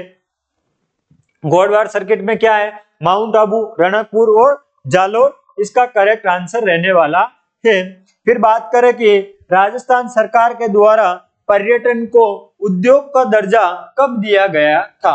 राजस्थान सरकार के द्वारा पर्यटन को उद्योग का दर्जा मार्च 1985 में या मार्च 1989 में या मार्च 1990 या मार्च 1995 में दिया गया। तो कब दिया था, तो यह दिया था मार्च 1989 में, 89 में। और कौन सी समिति के सिफारिश पर, मोहम्मद यूनू समिति की सिफारिश पर इसको पर्यटन का दर्जा दिया गया था। होली का त्योहार किस दिन मनाया जाता है, तो दोस्तों कमेंट करके बताएं कि होली का त्योहार, ये आपको पढ़ा दिया गया है, ये सारे क्वेश्चन पढ़ाए हुए में से आए हुए हैं कि होली का त्योहार किस दिन मनाया जाता है। तो ये मनाया जाता है फाल्गुन माह की पूर्णिमा को इसका त्योहार, होली का त्योहार मनाया जाता है। नेक्स्ट क्वेश्चन की हम बात करें तो वो है अपना, क्या कह रहा है कि शाही ट्रेन हेरिटेज ऑन व्हील्स की शुरुआत कब की गई है। ये शाही ट्रेन की शुरुआत क्यों हुई थी, पहले ये बताओ कि विदेशी पर्यटकों को अपने यहाँ की संस्कृति के बारे में बताने के लिए ऐसी ट्रेनें चलाई गई हैं। तो इसकी शुरुआत हुई थी शाही ट्रेन हेरिटेज ऑन व्हील्स, तो इसकी शुरुआत कब हुई, तो फरवरी 2006 में। इसकी शुरुआत कब हुई थी, फरवरी 2006 में। तो ऑप्शन नंबर सी इसका बिल्कुल करेक्ट रहने वाला है। गीदड़ नृत्य राजस्थान के किस क्षेत्र का प्रसिद्ध लोक नृत्य है, तो चंग, डप, डप, गीदड़ कहाँ के थे, ये सारे शेखावाटी से संबंधित लोक नृत्य थे। तो ऑप्शन नंबर सी इसका बिल्कुल करेक्ट रहने वाला है। नेक्स्ट क्वेश्चन क्या कह रहा है कि हेरिटेज सिटी डेवलपमेंट एंड एगमेंटेशन योजना हृदय 2015 में राजस्थान के किस शहर को शामिल किया गया है। एक योजना है कौन सी, हेरिटेज सिटी डेवलपमेंट एंड एगमेंटेशन हृदय कहते हैं जिसे 2015 में।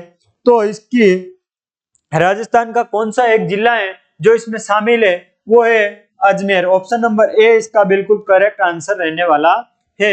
नेक्स्ट क्वेश्चन की बात करें कि निम्नलिखित में से किस जिले को सुदर्शनगढ़ भी कहा जाता है। कौन से किले को सुदर्शनगढ़ कहते हैं, चूरे के किले को नहीं कहते, मेहरानगढ़ को भी नहीं कहते, तारागढ़ को भी नहीं कहते। ऑप्शन नंबर डी किसका, 99 क्वेश्चन का ऑप्शन नंबर डी, नाहरगढ़ किले को सुदर्शनगढ़, इसका मुख्य नाम भी क्या है, सुदर्शनगढ़ कहा जाता है।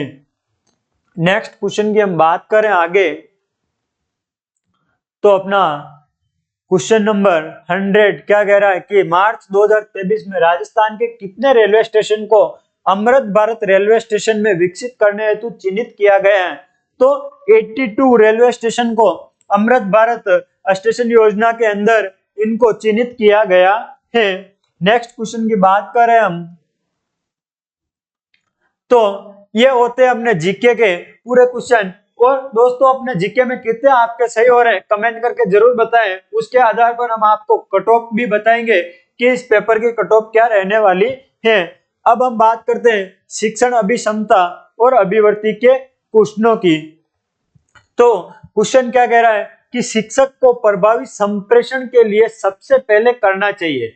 अगर कोई शिक्षक है या टीचर है जो क्लास में गया तो उसको अपने पढ़ाने के तरीके या संप्रेषण प्रभावी रखने के लिए क्या करना चाहिए, विद्यार्थियों से पूर्व ज्ञान और रुचि को समझना चाहिए, विद्यार्थियों के पूर्व ज्ञान और रुचि को समझना चाहिए, वस्तु विषय की तैयारी करनी चाहिए, वस्तु विषय की तैयारी, विद्यार्थियों से प्रश्न पूछना चाहिए, कक्षा में अनुशासन बनाए रखना चाहिए। तो इसमें से क्या करना चाहिए कि विद्यार्थियों के ज्ञान को और उनकी रुचि किस चीज में है उनको समझना चाहिए। तो अपना प्रभावी संप्रेषण सबसे पहले होता है। नेक्स्ट क्वेश्चन की बात करें हम, क्या कि सीखने के लिए समूह बनाते समय अध्यापक को चाहिए कि वह बुद्धिमान विद्यार्थियों को एक ही समूह में रखे या बुद्धिमान औसत कमजोर स्तर के विद्यार्थियों को मिश्रित समूह बनाए या समूह बहुत बड़ा नहीं बनाए, समान योग्यता वाले विद्यार्थियों को एक समूह में रखे। अगर कुछ सिखाना है तो अलग अलग उनको भागों में नहीं बांटे, जो विद्यार्थी बुद्धिमान है या कमजोर है, औसत एवरेज विद्यार्थी है, मिडिल क्लास, सबको एक मिश्रित समूह बनाना चाहिए। तो सब एक दूसरे से देख के अच्छा सीखेंगे। तो 102 का आपने बी नंबर बिल्कुल करेक्ट आंसर रहने वाला है कि बुद्धिमान औसत और कमजोर स्तर के विद्यार्थियों का मिश्रित समूह बनाना चाहिए। नेक्स्ट क्वेश्चन की हम बात करें कि नेक्स्ट क्वेश्चन क्या कह रहा है कि विद्यालय में सभी अध्यापकों के लिए सेवारत प्रशिक्षण अनिवार्य कर दिया गया है। शिक्षक के रूप में आप अगर है तो क्या करेंगे। यह क्वेश्चन पूछना चाह रहा है कि सभी अध्यापकों के लिए सेवारत प्रशिक्षण अनिवार्य कर दिया गया है। शिक्षक के रूप में आप है तो आप क्या करेंगे, कभी कभार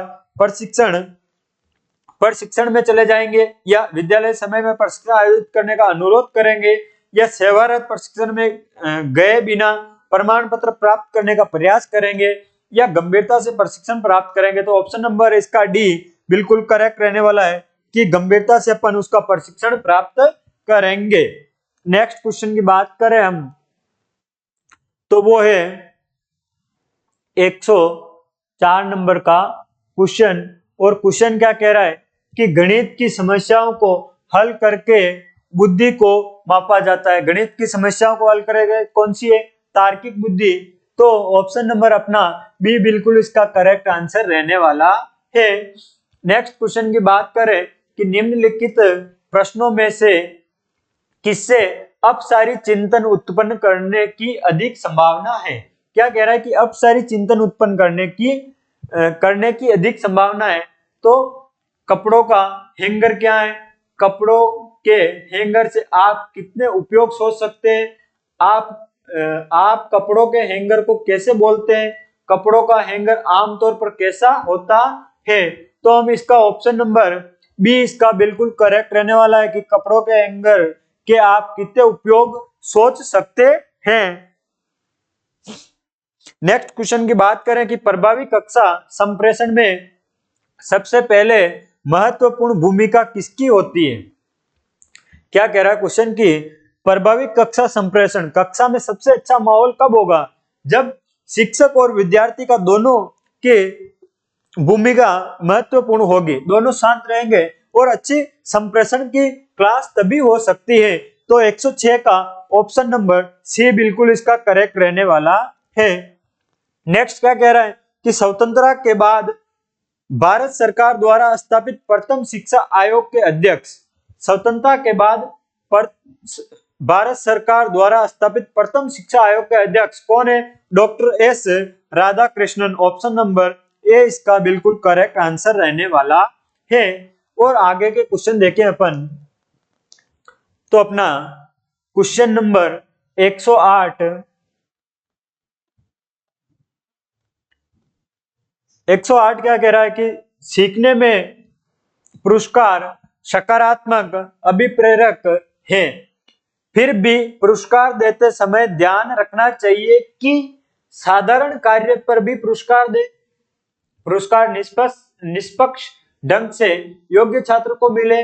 शैक्षिक परिस्थितियों में सामूहिक पुरस्कार देना उचित होता है, पुरस्कार तुरंत देना चाहिए। तो क्वेश्चन क्या कह रहा है 108 का कि सीखने में पुरस्कार सकारात्मक अभिप्रेरक है, तो पुरस्कार को देते समय ध्यान रखना चाहिए, तो पुरस्कार देते समय निष्पक्ष ढंग से योग्य विद्यार्थियों को ही देना चाहिए। ऐसा नहीं कि अपने मिलने वाला है तो उसको भी ये दे दिया, नहीं, ऐसा नहीं करना चाहिए। निष्पक्ष जो योग्य विद्यार्थी है उस पुरस्कार के लिए उसी को पुरस्कार देना चाहिए। अपन नेक्स्ट क्वेश्चन की बात करें, कक्षा समाप्त होने पर आपको महसूस होता है क्या कि पूरी आपने 1 घंटे की क्लास ले ली और आपको महसूस हो रहा है कि कक्षा में आनंद नहीं आया है? क्या आनंद नहीं आया? आपकी प्रतिक्रिया क्या होगी? मान लें कि विद्यार्थियों के मन पढ़ने का नहीं था, ऐसा मान लें, या शिक्षण विधि पर मंथन करके कारण जानेंगे, या अगली बार दूसरी विधि से पढ़ाने का प्रयास करेंगे, या टॉपिक ही नीरस था, कुछ नहीं कर सकते हैं। तो अपन इसमें क्या करेंगे कि 109 में अपन क्या करेंगे कि शिक्षण विधियों पर मंथन करेंगे और कारण जानेंगे कि किस कारण से उस पढ़ाने में या पढ़ने में आनंद नहीं आया। तो 109 का ऑप्शन नंबर बी बिल्कुल करेक्ट रहने वाला है। क्या कि शिक्षण विधियों पर मंथन करेंगे और कारण को जानेंगे। तो नेक्स्ट क्वेश्चन की बात करेंगे कि कक्षा कक्ष में एक अध्यापक की मुख्य भूमिका होगी। कक्षा कक्ष में अध्यापक की मुख्य भूमिका होगी क्या? सक्रिय अधिगम, ये तो विद्यार्थी की होगी, या छात्र छात्रा की होगी? छात्र छात्रा की होगी। वह पढ़ने के लिए बिल्कुल अपने माइंड सेट को करके बैठेगा, तभी उसको अधिक समझ में आएगा। ये क्या अध्यापक की पूछ रहा है, तो अध्यापक का क्या होगा? परामर्शदाता। क्या होगा? परामर्शदाता। ऑप्शन नंबर सी बिल्कुल करेक्ट इसका आंसर रहने वाला है। नेक्स्ट क्वेश्चन की बात करें कि सफल नेटवर्क के लिए सर्वाधिक आवश्यक गुण कौन सा है? सफल नेटवर्क के लिए सर्वाधिक आवश्यक गुण कौन सा है? तो ऑप्शन नंबर अपना हो जाएगा इसमें करेक्ट आंसर क्या रहने वाला है, तो वो होगा वाक्पटुता, उत्तरदायित्व बोध, संवेदनशीलता या पक्षपात रहितता। सफल नेटवर्क के लिए अपन को क्या तो आवश्यक गुण हो जाएगा अपना ऑप्शन नंबर डी इसका बिल्कुल करेक्ट रहेगा कि पक्षपात रहितता अपन को नेतृत्व करना चाहिए। नेक्स्ट क्वेश्चन की बात करें हम, तो वो है अपना सामाजिक न्याय की भावना विकसित करने का कौन सा सबसे प्रभावी तरीका होगा? सबसे प्रभावी तरीका क्या? सामाजिक न्याय के लिए विभिन्न धर्म, लिंग, आर्थिक स्तर इत्यादि के विद्यार्थियों से संपर्क करने के अवसर प्रदान करेंगे, या सामाजिक न्याय पर व्याख्यान देंगे, या सामाजिक न्याय पर निबंध लिखने के लिए देना, या विद्यालय में सामाजिक न्याय का एक बेहतर मुद्दा होना। तो 112 का अपने ऑप्शन क्या हो जाएगा कि विद्यार्थियों को विद्यार्थी चाहे उसके विभिन्न विद्यार्थी लिंग, धर्म, आर्थिक स्तर कोई सा भी विद्यार्थी हो उसको विद्यार्थी के संपर्क में अवसर प्रदान करेंगे तो उसका सामाजिक न्याय की भावना विकसित होगी। तो ऑप्शन नंबर ए इसका बिल्कुल करेक्ट रहने वाला है। और नेक्स्ट क्वेश्चन की हम बात करें तो नेक्स्ट क्वेश्चन है अपना 113।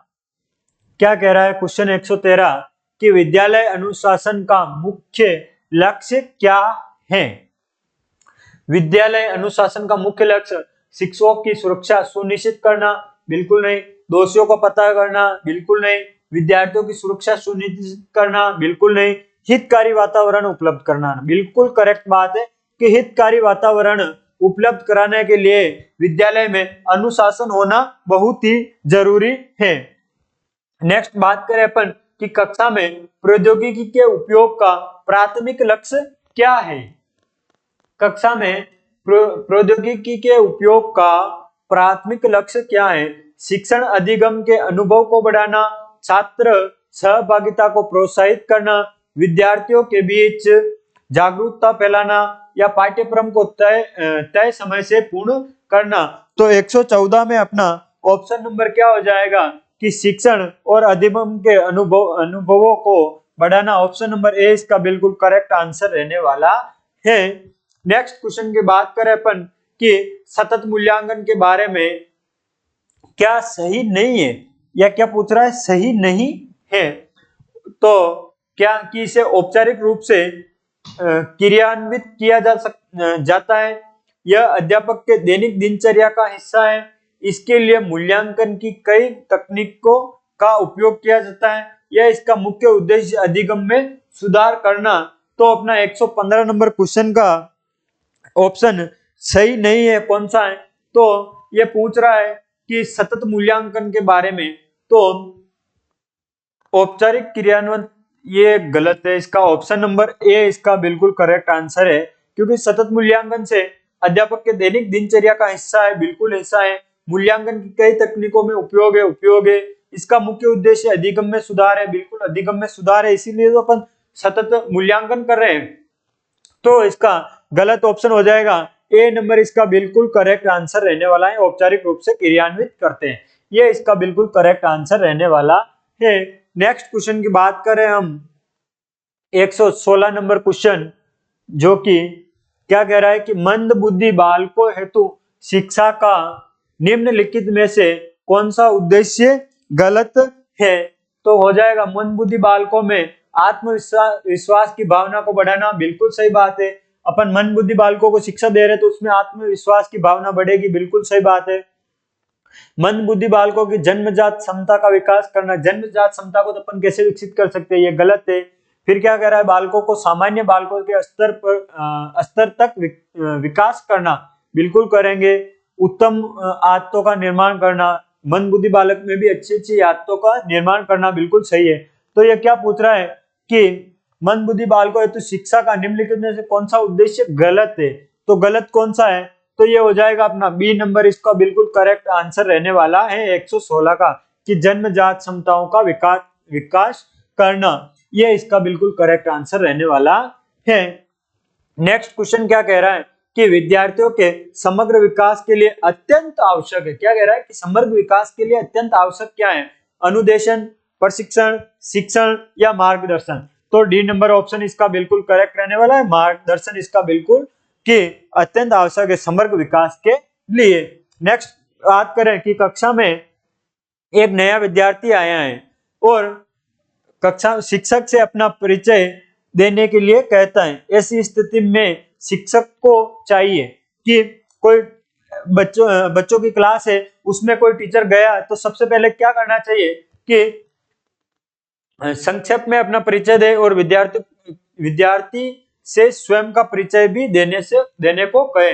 संक्षेप में अपना परिचय दे और पढ़ना शुरू कर दे, बिल्कुल नहीं।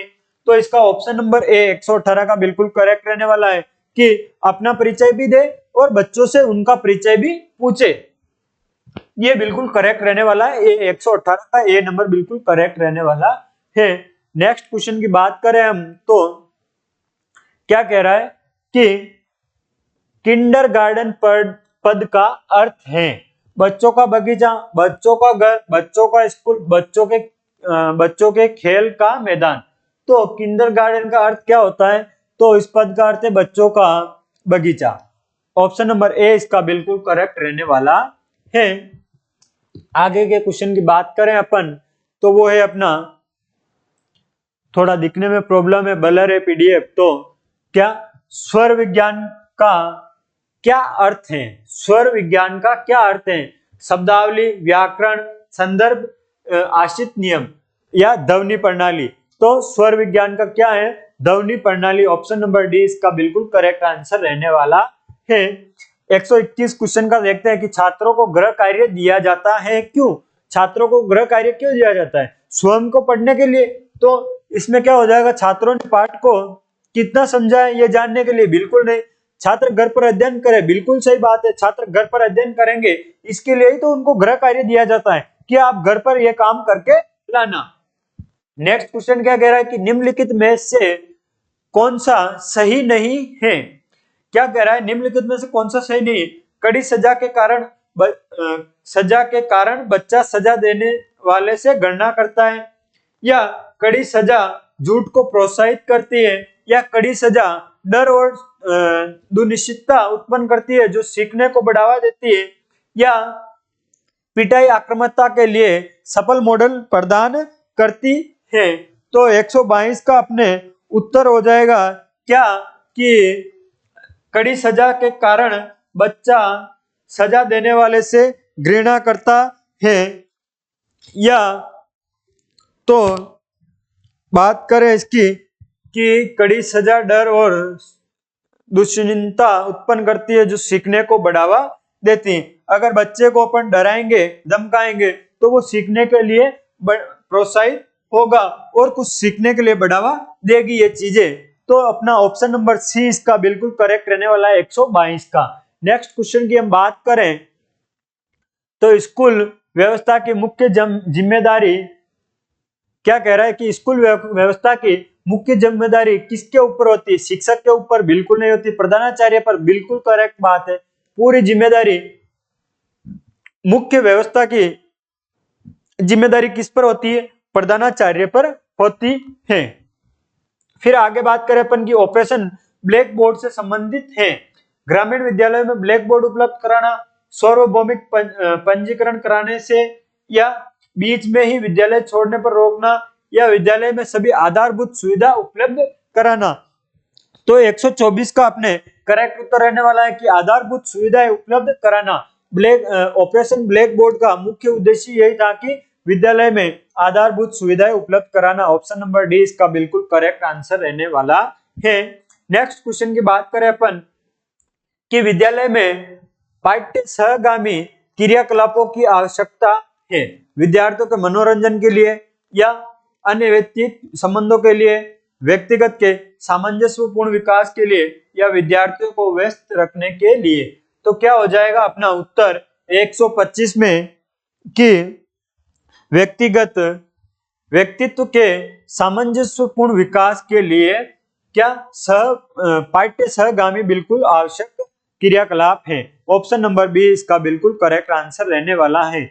विद्यालयों में प्रभावी संस्थागत वातावरण का महत्वपूर्ण सूचक है। अच्छे मानवीय संबंध, संस्था में भौतिक संसाधन, शैक्षणिक अधिगम, लक्ष्यों की पहचान, या संस्था के वित्तीय साधन। तो 126 का अपने उत्तर रहने वाला है क्या? मानवीय संबंध। अच्छे मानवीय संबंध प्रभावी संस्थागत वातावरण के लिए महत्वपूर्ण सूचक है।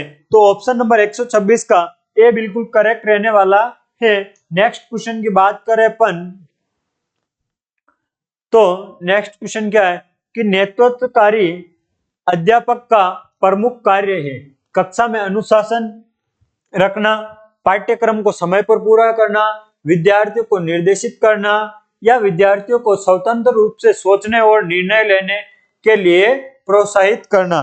तो 127 का क्या हो जाएगा अपने उत्तर कि विद्यार्थियों को स्वतंत्र रूप से सोचने और निर्णय लेने के लिए प्रोत्साहित करना। यह एक नेतृत्वकारी अध्यापक का मुख्य कार्य होता है।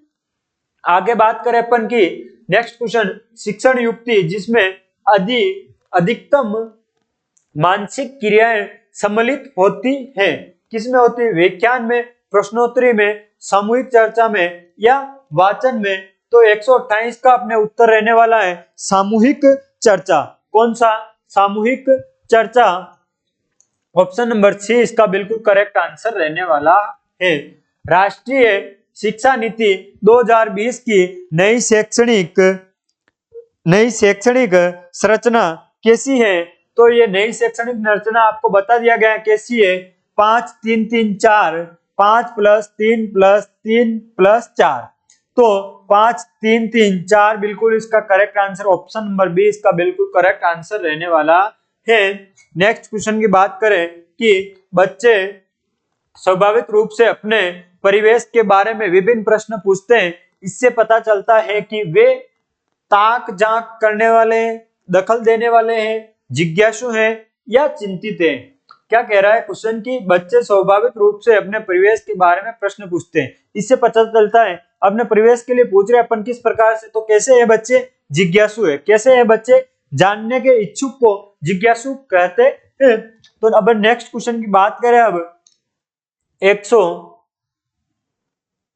131 क्या कह रहा है कि शिक्षक के रूप में यदि आपसे किसी गंभीर विषय पर भाषण देने के लिए कहा जाए तो आप क्या करेंगे? आपको किसी भी एक गंभीर विषय पर भाषण देने के लिए बोल दिया जाए तो आप क्या करेंगे? उस समय क्या करेंगे कि प्रधानाचार्य या अन्य अथवा साथी शिक्षकों से सलाह करने के पश्चात निर्णय लेंगे, या स्पष्ट मना कर देंगे, या सहर्ष तैयार हो जाएंगे, कुछ देर का समय मांगेंगे? तो इसका ऑप्शन नंबर अपने बिल्कुल सही रहने वाला है, वो है कि प्रधानाचार्य और साथी शिक्षकों से सलाह करने के पश्चात निर्णय लेंगे कि हाँ थोड़ी देर बाद में मैं तैयार हो जाऊंगा या करूंगा।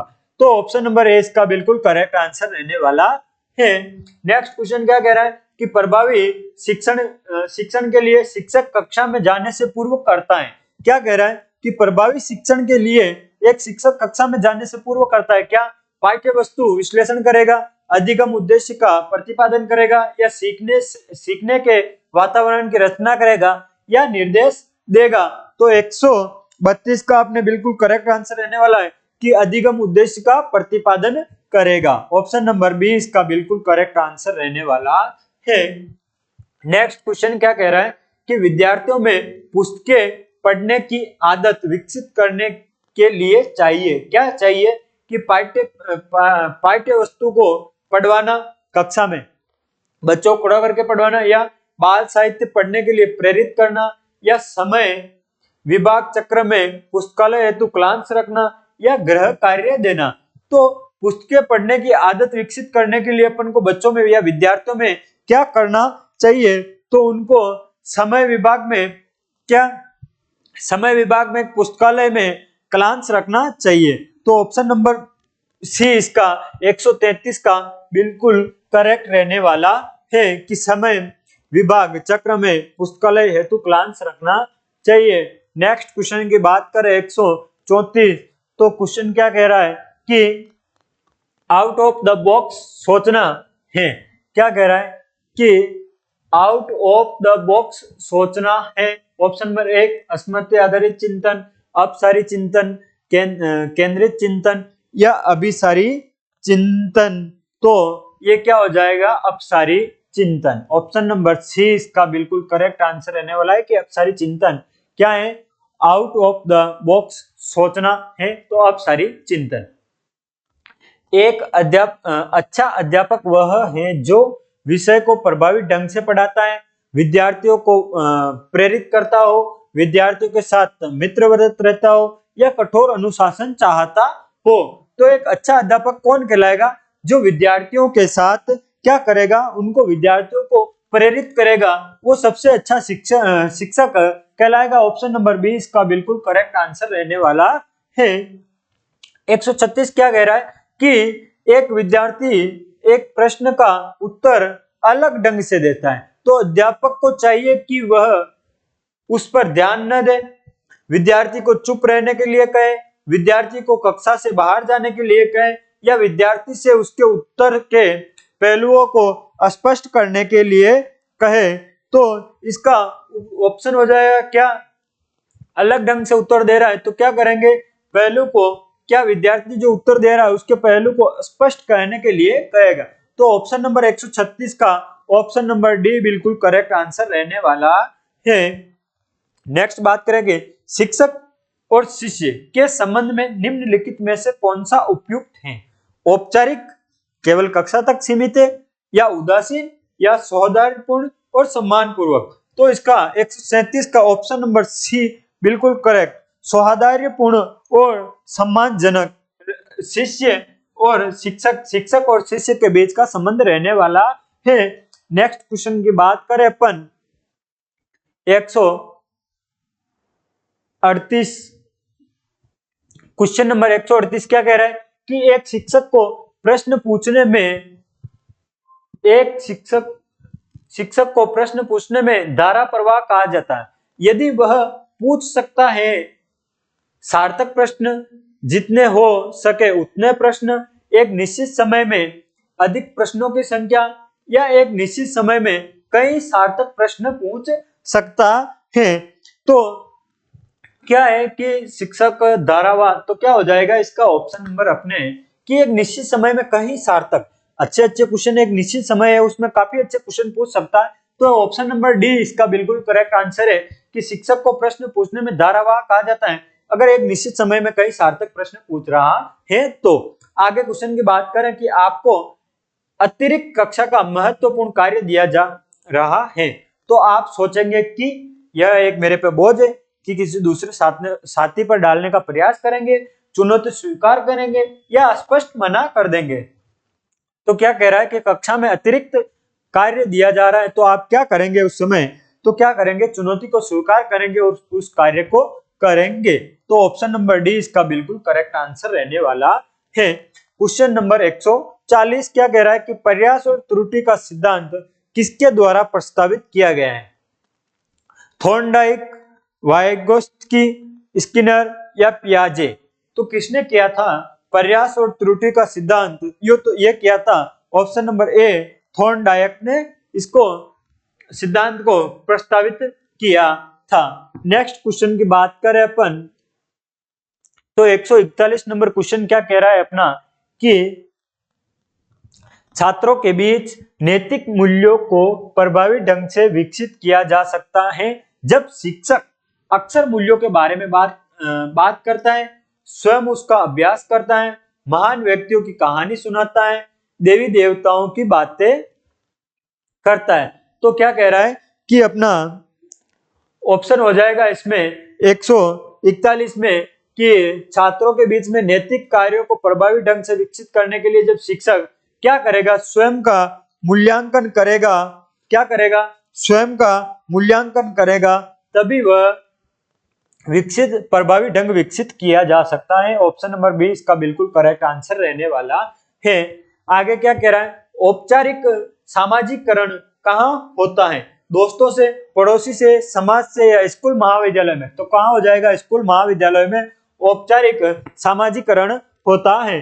तो ऑप्शन नंबर डी इसका बिल्कुल करेक्ट आंसर रहने वाला है। सहपाठी समूह अधिगम से होता है, सहपाठी समूह अधिगम से होता है समय खराब, आनंददायक अधिगम, तर्क शक्ति का विकास या सहयोग की भावना का विकास? तो ऑप्शन नंबर 143 में क्या हो जाएगा कि सहयोग की भावना का विकास होगा। ऑप्शन नंबर डी इसका बिल्कुल करेक्ट आंसर रहने वाला है। निम्नलिखित में से कौन सा प्रश्न प्रकार व्यक्तिनिष्ठ होगा? व्यक्तिनिष्ठ क्या होगा, प्रश्न कौन सा होगा? तो वो हो जाएगा निबंधात्मक प्रश्न, सही गलत प्रश्न, मिलान प्रश्न, बहुविकल्पी। तो निबंधात्मक प्रश्न होंगे वो क्या होंगे, व्यक्तिनिष्ठ होंगे। तो ऑप्शन नंबर 144 का ए बिल्कुल करेक्ट रहने वाला है। आगे क्वेश्चन क्या कह रहा है कि संवैधानिक प्रावधानों के संबंध में शिक्षा विषय है, शिक्षा का विषय किस सूची में रखा हुआ है? तो वो हो जाएगा अपने सतत सूची में। किस सूची में होगा, सतत सूची में इसका उत्तर रहने वाला है। सॉरी, सतत क्या, समवर्ती सूची में। संवैधानिक प्रावधानों को शिक्षा किस सूची में, समवर्ती सूची में रखा गया है। तो ऑप्शन नंबर बी बिल्कुल इसका करेक्ट रहने वाला है।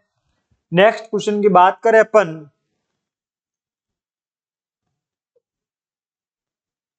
तो नेक्स्ट क्वेश्चन है अपना कि निम्नलिखित में से कौन शिक्षार्थियों को अंतःक्रिया, ये शिफ्ट नंबर 1 में भी आ चुका है, क्या उसमें भी अंतःक्रिया का क्वेश्चन आ चुका है? और ऑप्शन नंबर इसका बी छोटे समूह में चर्चा करना बिल्कुल करेक्ट रहने वाला है। तो ऑप्शन नंबर इसका बी बिल्कुल करेक्ट हो जाएगा कि छोटे समूह में चर्चा करना।